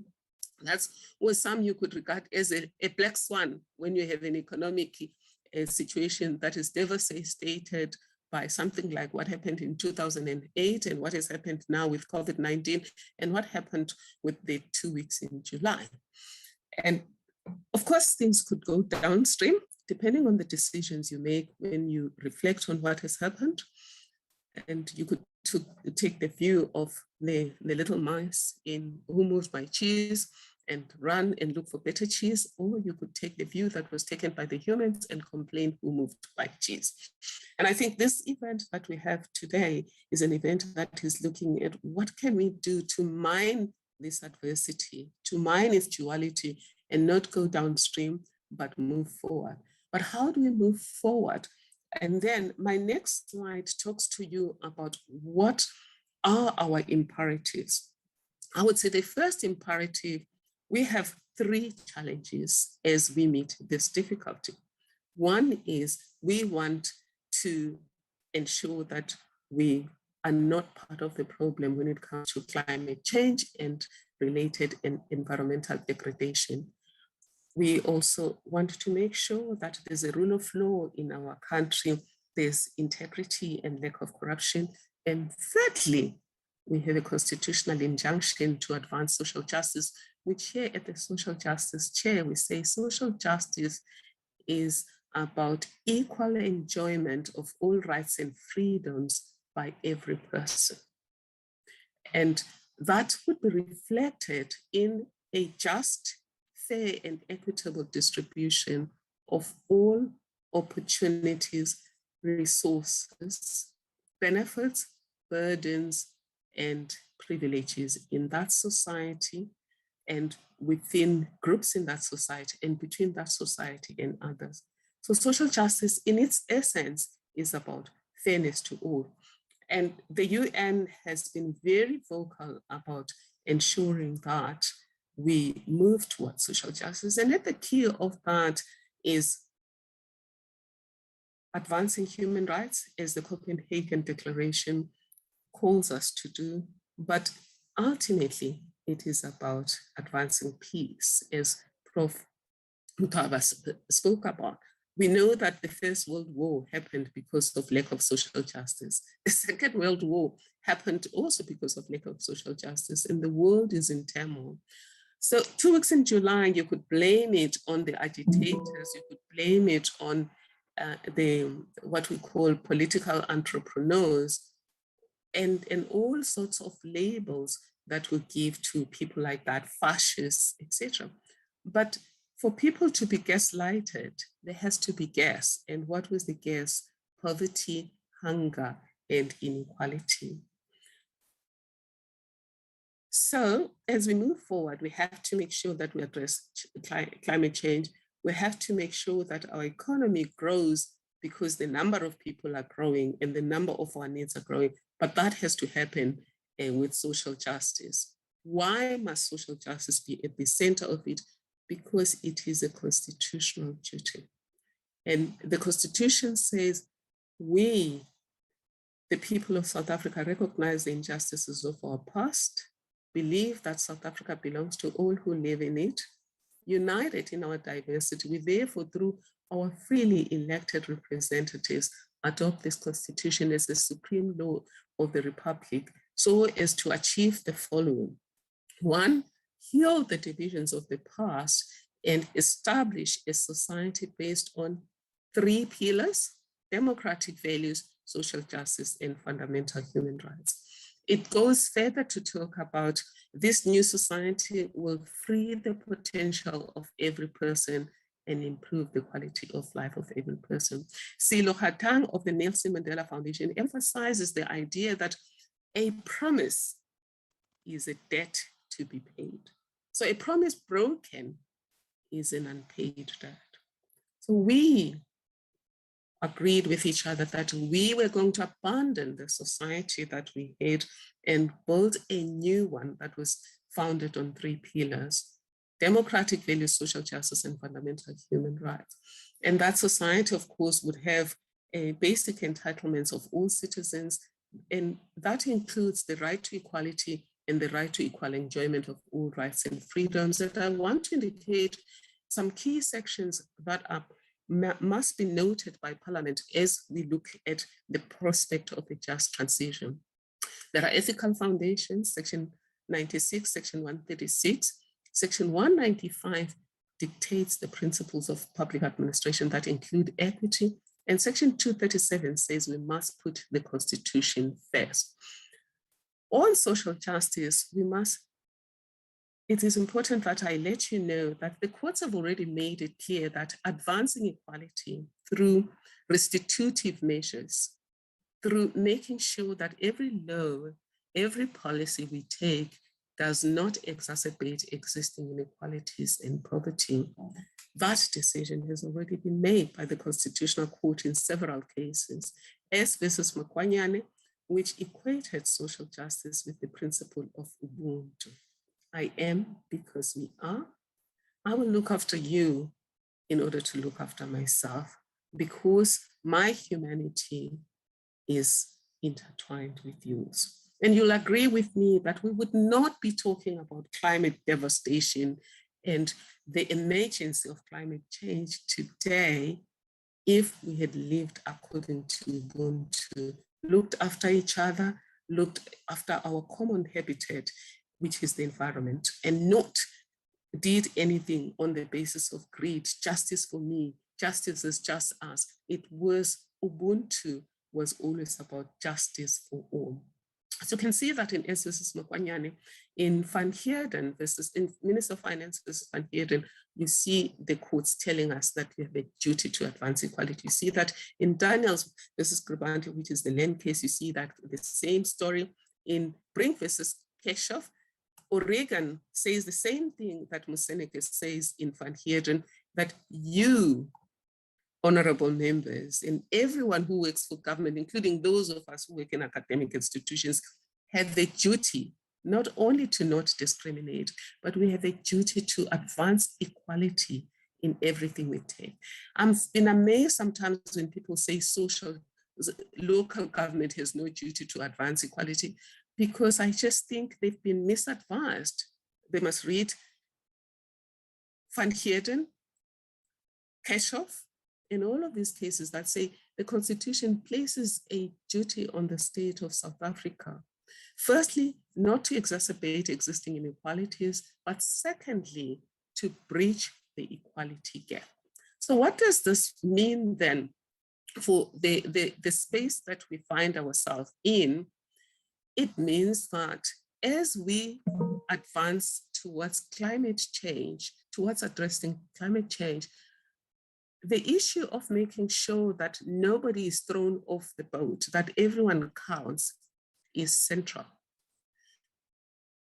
Somebody earlier spoke about, for example, avoiding carbon emitting energy sources. I agree. But one of the mistakes we made is when we're thinking of closing those things, we don't look at who gets the lion's share of benefiting from the new energy resources, who owns to who earns jobs, who gets the new job. It's not enough, one colleague from America said, to say to people from coal-producing towns, don't complain about the fact that we're destroying coal jobs, because that's for the mutual benefit of society. But secondly, green energies bring more jobs. No, that's not enough. You need to have to say, how are we going to make sure that for every job we lose in those towns, we also bring these green energy jobs, and not just jobs though, opportunities for work, opportunities for ownership into those towns where we're taking away the carbon emitting things. I've got a long story about the concept of social justice from when it started in 1843 from the Catholic community. So those of you who know the struggle in this country, you know how central the Catholic Church, people like Bishops Mkajwa were at the center, it's because from 1843, they've always felt that peace can only be achieved in this world if it is founded on social justice. The world agreed after the First World War when it went for the Treaty of Versailles. Just on the Treaty of Versailles, I must explain that what went wrong was, whilst it was true that social justice was an answer to the absence of peace, you have to be careful about who are the losers and who are the winners of the New Deal. It's not enough that the new politicians and those aligned to them become the new winners, and the little persons from both sides, the previously advantaged and the previously disadvantaged, are the losers. So for me, from the social justice chair, I would say, like the people in that village whose car was taken away and they had to rethink, how do we reset our lives? We also have an opportunity to do the same.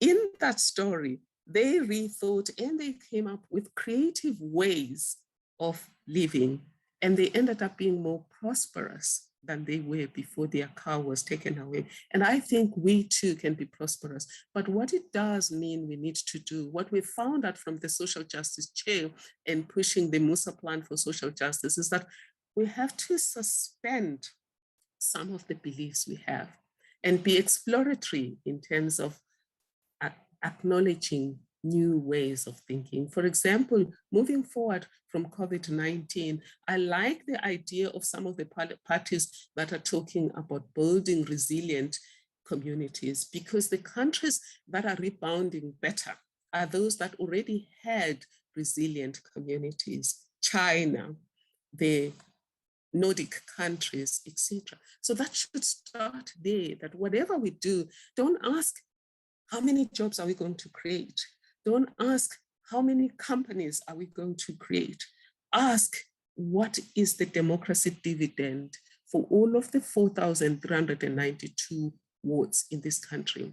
A just transition means everyone counts and everyone's democracy dividend should be accounted for. Why is that so? Why should that be done? It's a constitutional duty in terms of the preamble, Section 9, Section 7, Section 237, Section 195, and many other provisions of the Constitution. It's also a human rights duty. South Africa has signed many of the human rights instruments, including treaties such as CEDAW, CED, CRPD, and also some of the soft law from the international community, such as the UN Sustainable Development Goals, which include Goal 10. 1 minute to go, Prof. Yes, sir. So, but the last thing, why should we do this, dear colleagues? It is to invest in a resilient economy, an economy where the majority of its people are extra baggage, cannot be sustainable and cannot be resilient. And lastly, social justice and a just transition is an investment in peace. What we saw in the so-called 2 weeks in July may still await us if our people do not begin to see change, and not change up there, change at ward level and at district level, where we create resilient communities, where we invest in startups, we invest in work, just ordinary work, where people can do a garden for themselves, because that's still work. It should be regarded in our policy framework as well. And again, thank you for this. It is a wonderful opportunity that we have because of the duality of pain and the duality of adversity. We can choose a pathway that allows us to rebound and do even better than before COVID-19 for IR, climate change, and the 2 weeks in July. Thank you. Thank you, Prof, for that profound message. It was really eye-opening. And I believe that is going to enrich the debates in Parliament. It's going also to support the work that we do as a research unit, and also to when we develop the oversight models to manage the just transition going forward. And I think from your presentation, we can tell that it's easier to implement just transition through the lens of social justice. In other words, social justice should be the center within which we conduct oversight over just transition so that no one is left behind. And with that, I thank you so much for your time. I would like now to request I would like to request Divisional Manager Core Business Support, Mrs. Berg, to provide an overview of the oversight model of Parliament and related matters. Thank you, Ms. Berg. You may proceed. Thank you very much, and Tumani. I'm aspiring to become that professor that you want to add to my name. You've got an eye in the future. Good afternoon, panelists and colleagues, and thank you for the opportunity to prepare this presentation. This focus is going to be more on Parliament and Parliament's role in terms of ensuring a just transition. I have to actually just go to full screen.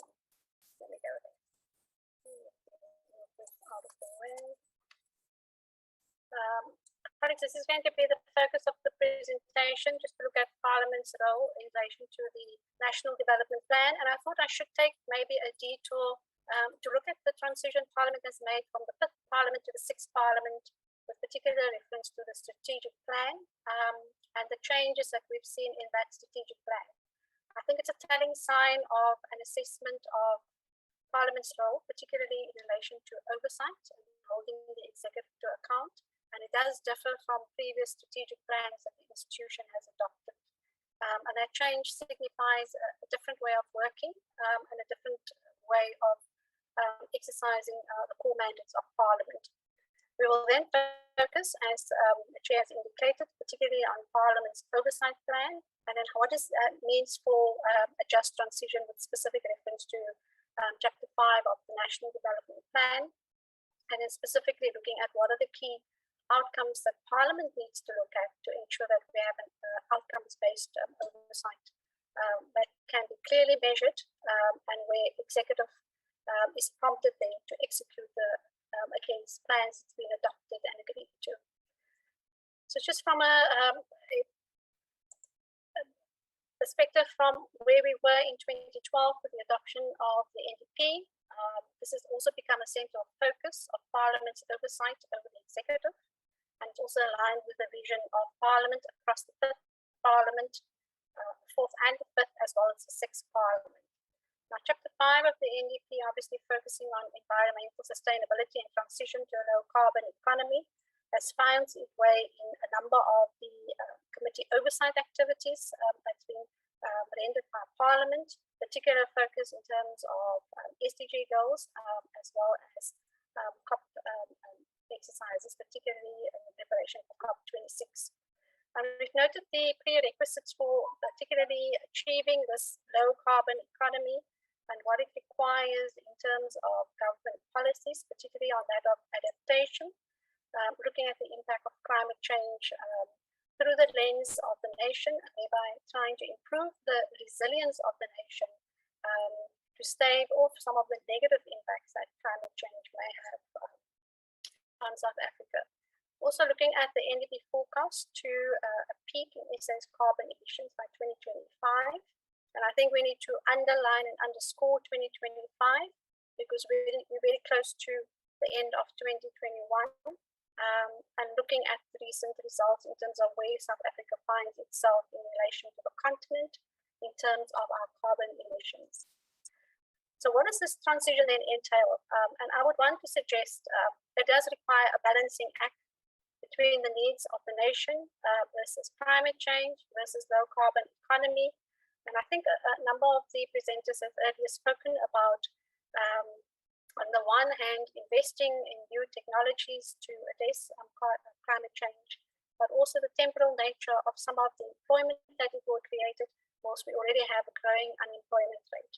And from where I'm sitting, it does require a juggling act, and it does require a balancing of the needs of South Africans against improving the lives of South Africans and getting us towards a Vision 2030. So this is just an extract of some of the journey to Vision 2030. On the left-hand side, we've listed off where we are today, what are the key problems South Africa is experiencing, and where we would want to move to. So already not having enough jobs, crumbling infrastructure, economy running on fossil fuels, education levels, corruption, and how these are going to impact and assist us, not necessarily in a positive way, but how we need to address these in order to arrive at creating jobs, building new infrastructure, having an economy that's sustainable and using clean renewable energies, fighting corruption, quality healthcare for all, etc. So this is the ideal of where we would want to be. And it's quite a journey in order to get there. 2030 is 9 years away from where we are currently. And it does require also Parliament to, in terms of its oversight role, to do an assessment of whether this is achievable, not achievable, and what it needs to do, and invest more in terms of its oversight function to ensure that we are brought together as a country at 2030. So this is just some statistics that we've obtained from DPME in terms of key targets around unemployment. Our target is of 6%. Currently, it was 32.5%. That figure has since changed. In terms of poverty, we're striving to leave a poverty level of 0%. We're sitting at 24.7%. If we look at GDP growth, I'm not looking at the recent IMF assessment, our target is 5.4%, but currently we're sitting at -7%. So this is a context within which South Africa is trying to move towards that just transition, and these are factors that we will need to take into account to determine whether we are on the right track, whether we're getting there, whether we're not getting there. So against this backdrop, Parliament's role, and I'm not going to read out the mandates, I should be asking all of you whether you know it, and if you don't know it, directly to Chapter 4 of the Constitution. But critically would obviously be the oversight role that Parliament plays, and to a large extent, the oversight over the NDP and what that oversight activities of Parliament has yielded. I would want to agree with Professor Ndwaba in the same vein when we talk about the SDG goals and the way it's interrelated with one another. I would want to suggest the same with the NDP, that we cannot look at Chapter 5 of the NDP in isolation to the other chapters, because they are building blocks in order to achieve the ultimate Vision 2030. And I would want to say that they are interdependent and interrelated, and that the focus of our oversight needs to recognize that. Parliament has, the question that I've been asked to look at is whether Parliament's oversight and accountability model can facilitate oversight over this transition to a low carbon, climate resilient, sustainable economy. But if we take into account that the existing model of Parliament was developed in 2009, and that's pre-NDP adoption in 2012, we've done an assessment of that model and have highlighted key gaps in the model. And this has prompted a review of not just Parliament's oversight and accountability model, but also all its core mandates and the Fifth Parliament, with the Executive Authority directed in the administration to refine and refocus the oversight work of the Parliament over the exercise of national executive authority, and to look at how we can enhance and facilitate executive accountability to Parliament. Now, this exercise is prompted by an assessment of how does Parliament perform its core mandates? How do these mandates give rise to improvements in the conditions in which people in South Africa live? And ultimately, the conclusion has been arrived at that we are looking at these mandates as separate mandates and not as integrated, interdependent mandates. If we look at the lawmaking process, for instance, lawmaking is not just about a bill that needs to be passed. It does require public participation, ultimately that lawmaking does focus on key policy of the executive. And again, we see that also with the oversight activities.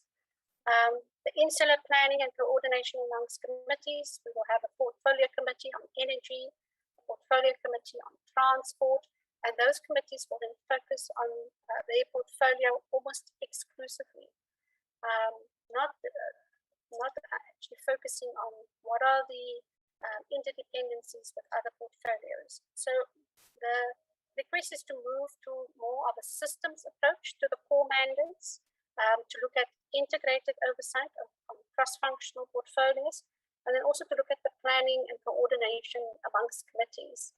Ultimately, what we do want to arrive at is that outcomes-based oversight with a policy, with the monitoring and evaluation framework for parliamentary committees specifically. So what is the new oversight and accountability model? This is a draft model where we are still busy with consultations with different political parties.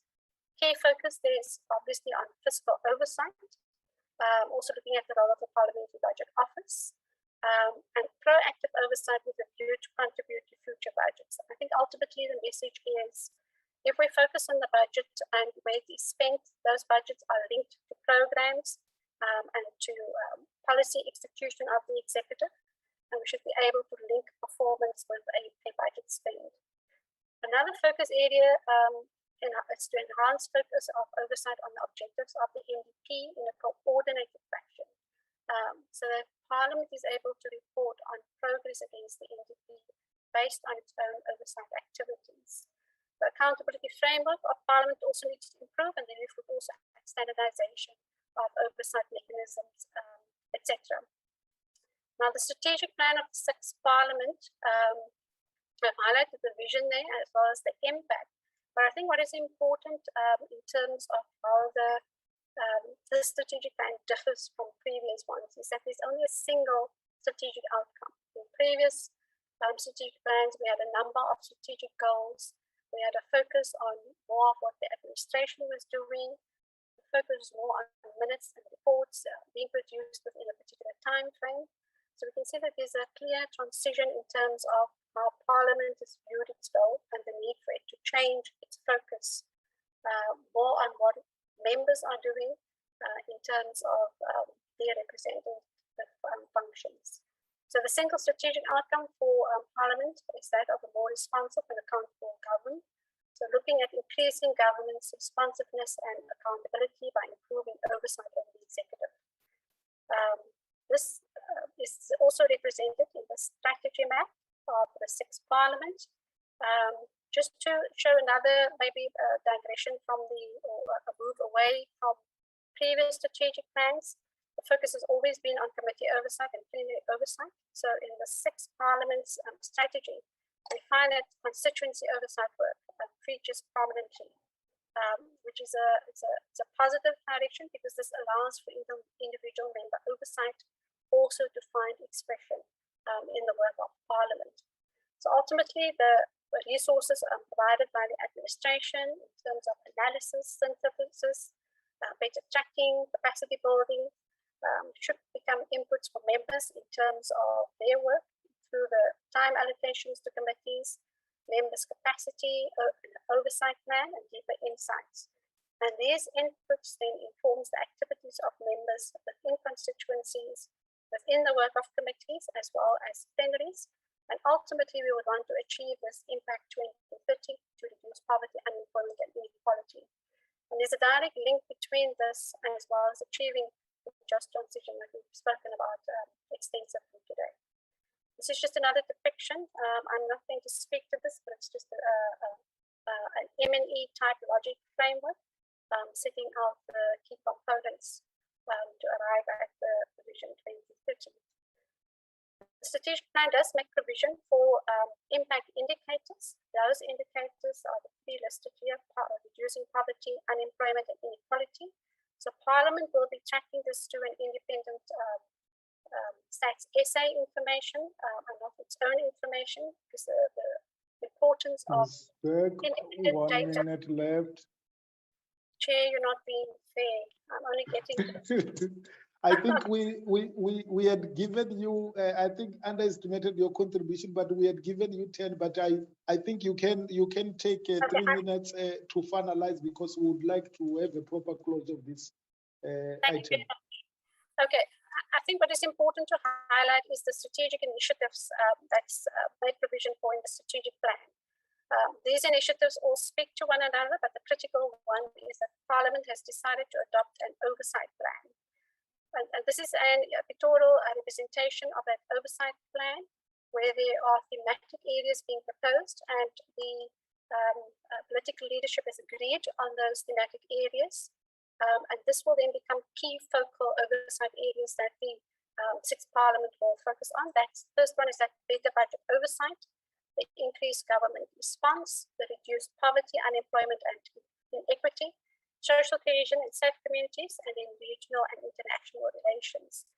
Data sources is critical for oversight, particularly independently verifiable data sources in order to enhance the oversight. And then we have the role assignment as well as oversight implementation. Ultimately, these are the expected outcomes or impacts we would want to achieve, and these are directly aligned to the NDP targets. Now, what makes this oversight plan different is that under each of these thematic areas, we have a table here that clearly delineates what the focus areas are, how it is that these focus areas will be activated through different activities, who's responsible for this, and when will this be activated. This does make provision for cross-functional committees oversight. And an example of this is the framework that was developed around gender-based violence and femicide under the social cohesion pillar. Particularly in this instance, we've got 14 committees across the National Assembly and the National Council of Provinces that are focusing their attention on the implementation of each of the pillars of the NSP. And the view is that each committee has got a plan. There's a consolidated plan. Within that plan, each committee has got to focus on a particular area, and then these committees are required to prepare a joint report on progress against the NSP targets. So this is more the transition in terms of an individual insular focused oversight to a more comprehensive portfolio oversight. In terms of climate change, what does this mean? To achieve this, reduce reliance on carbon, natural resources, and energy. We also want to increase employment and reduce inequality. So the National Planning Commission has made reference to the long-term strategies to adapt to climate change, i.e. the adaptation policies that needs to be implemented by government, as well as mitigation policies. But ultimately, poor and vulnerable will be most impacted by this. This does require a judicious process of transition. I think to a certain extent that social protection plan that was referred to earlier is critical. And it's something that Parliament will need to oversee to make sure that the vulnerable are not impacted negatively. In essence, what it does require is committees, particularly those key portfolios that look at energy, environment, mining, etc., will play a central role to make sure that this just transition is achieved and that we will be on target in terms of NDP targets. And then I want to tell Professor Ndwaba, I did not anticipate his comments, but I think this ties neatly with what he has said earlier, that we are very good at developing policy and legislation, but we are actually very poor at implementation and enforcement of these. And this is an extract from the high-level panel led by ex-President Motlanthe, and it does reflect also on the role of Parliament and how effective Parliament is in terms of ensuring implementation and enforcement of policy and legislation. To a certain extent, that also speaks to not only the strategic plan of Parliament, but also the various models that we've developed over the years, that we need to make sure that those are implemented to ensure effective provision of services across the various government departments. I would want to suggest that the key requirements to ensure that we get to a just transition is a common understanding of the NDP, and I also suggesting that we should not look at Chapter 5 in isolation of all the other chapters that are affected. But so the NDP as in its entirety, there should be a common understanding of it. We need to make those linkages with the development agendas, your SDGs, as well as your African Union agenda. Then we must clearly be able to identify what must be done, who must do it, by when it must be done. So there must be a clear plan of action based on the plans that the executive has developed. Then critically is that aspect of parliamentary monitoring of the executive. How it happens, how often it happens, and how we report on that. And the ability to independently be able to evaluate government performance outside the information. Ms. Berg, time is up. Okay, can I just leave you with the last slide? I think the last slide for me is something that I thought maybe would want to look at in terms of where we find ourselves as a parliament in terms of evidence use. This is an adaptation of Polsby's typology of parliaments. So I'm just going to leave it there in terms of whether we are an emerging legislature, whether we are a transformative legislature, and in that way, whether we will be able to exercise effective oversight over the executive as indicated in our strategic plan. Thank you very much, Chair. Thank you so much for that. I think it answers a lot of questions that we had promised our audience to get answers to at the end of this webinar. I think it has closed it nicely in light of the presentations that we've received. And I can tell from your presentation, it's clear that the 6th Parliament is taking a new direction towards an integrated oversight model where things are not looked at in isolation, but in a systematic and integrated way. And it's important that the refining and the refocusing of the old oversight model takes this into consideration, and the cross-functionalities of issues and committees. So that is very important. It's something that I think we will reflect on as we process these submissions, synthesize them into an integrated report that will be shared across Parliament, and then also to develop and to contribute to that oversight development model. With that, ladies and gentlemen, I would like to apologize profusely for the time that we have taken now. We are over by 24 minutes, and I don't think we have been sitting for more than 2 hours. So it's a bit unfair to the health of all of you. So what I will suggest we do now with the 6 minutes that is left, we are not going to take any other questions or comments. I would request our presenters, if Professor Mudwaba, you are still here, Professor Madonsela, you are still here, and Dr. Stanley, if you may, I will give you a minute each just to do a closing remarks after considering the presentations that were made by Mrs. Berg, and then just to close from your side before we head to the end of the session. So I will start with Dr. Stanley. Thank you, Tomani. Yeah, for me, I think what is key is that the energy transition is not going to be automatic. So we need to make sure that at least the losers are protected. That's critically important. We need to optimize opportunities that come with the transition. So I think though, for me, those are key fundamental things. So we cannot just expect the transition to be automatic. So, and another thing, globally, what we're seeing, a lot of funders will not be funding coal moving forward. So you've seen China, for example, in a couple of weeks ago, they're also not funding coal anymore, except in their own country. So therefore, as we adopt or try to reduce carbon emissions and greenhouse gas emissions, we need to make sure that we do not leave anyone behind. Thank you.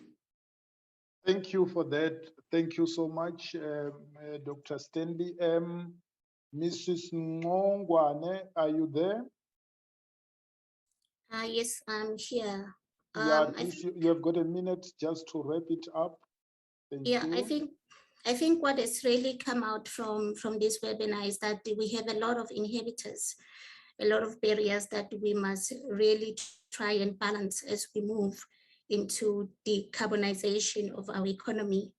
So we have a lot of work to do, particularly also getting individuals on the ground, you know, to be part of this transition. And lastly, I think we have a lot of like across all the sectors, we should try and seize low carbon opportunities. So it means that from your household, you need to start, you know, being more environmentally friendly, you know, taking more of, you know, those energy efficient measures that you can apply in your home. And again, I think the main thing, which I think it's an issue, is to recognize that there is a lot of initial investment that will go into, particularly if you want to move into renewable energy. So we also need the government to actually pump a lot of investment with that regard. So yeah, we need everyone on the deck. Thank you. Thank you so much for those closing remarks. Professor Mdwaba.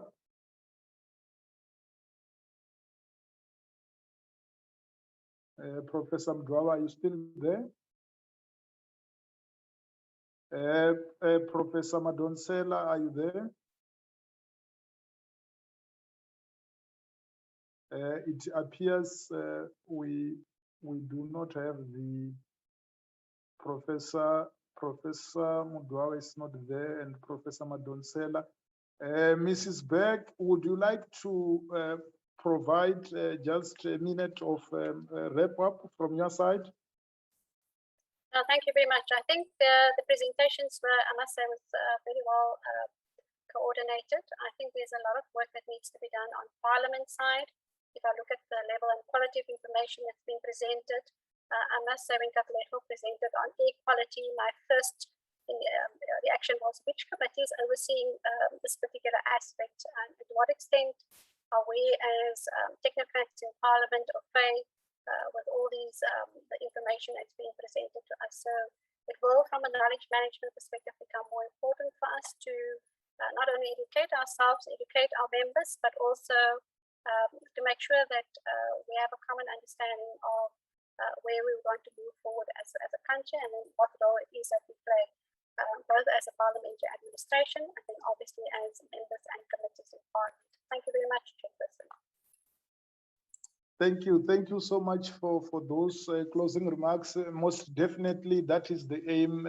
We have hosted this type of a webinar so that we can inform our processes going forward as technocrats, as we put it. We will definitely be coming up with something from this. With that, ladies and gentlemen, I would like to thank you so much. For now, I would like to request Ms. Septu. She is the senior researcher for the cluster, intergovernmental and resource metals cluster that has put this webinar together.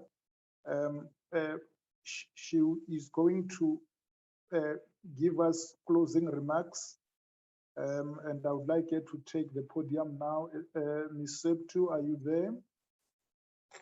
I'm here, yes, thank you, Tomane. Thank you so much. You may proceed.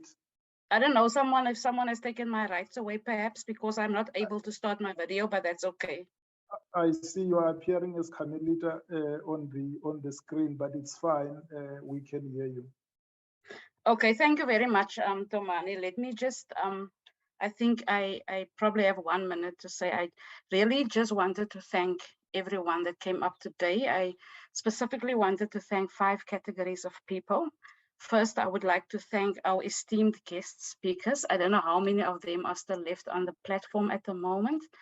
But I just wanted to say, you know what, we're really grateful that they've given us 2 priceless gifts today. The one is their time, which I acknowledge is absolutely crucial. And the other is their knowledge. I know that I will not be only speaking for myself if I say that, you know what, we are richer for the conversation and the type of knowledge that came out of the discussions or out of the presentations today. And for me, colleagues, that just confirms that, you know what, when we decided to embark on this deeper scrutiny journey by first starting off with some of the thought leaders in the sectors, we were not far off. We were actually right in that approach. But let me also add that that is not the end. You know, as Parliament envisions that we will conduct deeper scrutiny into the work of the sixth administration to keep the executive accountable, as Ms. Beck just indicated in her presentation. We want to go all the way down to the level of the people that probably will be most acutely affected if the transition to a low carbon society does not happen in a just, fair, and equitable manner. And those are the community, the people on the ground level in the community. I think I'm also amazed just at how everything that has been said today just neatly tied in the one with the other. And if I say that, I also just want to reflect on what Ms. Beck was saying, you know, in terms of the different areas of oversight and constituency being one of them, for example. And really, when we started out with this idea, it was that we ultimately want to get to the communities that Parliament is supposed, in terms of its mandate, to represent. And so this is not going to be the last of the conversation. We envisaged that we would not probably have enough time to have this conversation and to finish it. But we have also, you know, our aim wasn't to finish the conversation today, but that this is a work in progress and that we are going to delve deeper. Unfortunately, because of circumstances and the time of the year that we are in politically, we were not able to have members of Parliament here. We anticipated, you know, it would have been nice if we could have the policymakers also in the room, but we anticipated that. And so in mitigation, we have decided that we're just going to have to find a nice creative way to share all the information that came out of our discussions today, including the comments in the comment section and the Q&A section. I don't know if any questions were posed in there, that we packaged in a nice way, and we assure everyone that then we will try and share that information with all the relevant committees whose work, you know, will be impacted by the transition. Secondly, I also wanted to thank our senior managers on the program today, specifically Dr. Gabriel. You know, as Dr. Gabriel indicated at the beginning of his presentation, we are now restarting again with our seminar series process, which we haven't done in a couple of years. So especially if you're going to be navigating uncharted waters or waters that you haven't charted in a long while, it is comforting if you have the support of senior management. It provides a level of you know, a safety net. And so I really want to thank Dr. Gabriel, you know what, and Dr. Veso for from the outset supporting our concept. And without hesitation, Dr. Gabriel and Dr. Veso agreed to be part of the program. Due to circumstances, Dr. Veso then couldn't do that today, but we are grateful for that. Ms. Beck, also to you, I think and we anticipated that your input was exactly what was needed, just to ground whatever the other presenters were saying in terms of now the role of Parliament. We would have liked to explore the role of Parliament a little bit more in detail, but obviously that now the time doesn't allow us to do that, but we may have a future conversation. I also just quickly wanted to thank the other units in Parliament that work so beautifully with us. We were overwhelmed by the support and cooperation that we received, you know, particularly from the ICT section for the technical support in terms of registration, setting up the page, everything that goes with ITC, communication in terms of helping us with designing the invites, sending out info alerts, advertising, helping us prepare to set up today, you know, about half an hour before the other participants came. It was for me just a team effort, and I hope it is not going to end here, because certainly the seminar series is an ongoing thing. And I can see, or I hope that this is going to be the start of a beautiful relationship. And it's also an indication of really how we are not islands in Parliament as an administration, but we can work together to make an event a success. Also, public relations unit, who has been, they're going to provide us with some gifts just as a small token of appreciation to our external guests. We will be liaising with the administrative staff of our external guest speakers, and in the next week or so. We will try to send it off to wherever they are in the country. So yeah, that will be happening. And then to our internal panelists and the organizing committee, under the strong and capable leadership of Mr. Tumani Munungufala, who's also the program director today, I just wanted to say, you know what, in the words of my son, teamwork makes the dream work. I think this is also just an indication of what you can achieve if we pull our individual and collective strengths for a common purpose. And so thank you for the commitment of everyone involved in the planning here today. Thank you for the dedication in ensuring that the event is a success. And then last but not least, our audience. Nothing of today would have made sense if there wasn't anyone to present it to. So we couldn't have done it without you. Thank you very much for your comments that you posted. Thank you very much for those of you who hung on until the end, even though we are grossly over time by now. We appreciate you. And as I said, this is not the last of it. Watch this space. The research unit and Parliament is definitely on a roll in terms of wanting to preserve and share knowledge. Thank you very much, Tumani. Thank you. Thank you so much. There you have it, folks. To be continued. Many more webinars to come from Parliament, as you have heard. We thank you, and we are going to share with you the presentations and any follow-up reports that we are going to prepare following this webinar. We are going to share with you. We have got your emails. So thank you so much for that. That marks the end of the webinar. Thank you. Cheers, bye. Thank you. Bye-bye. Thank you. Recording stopped.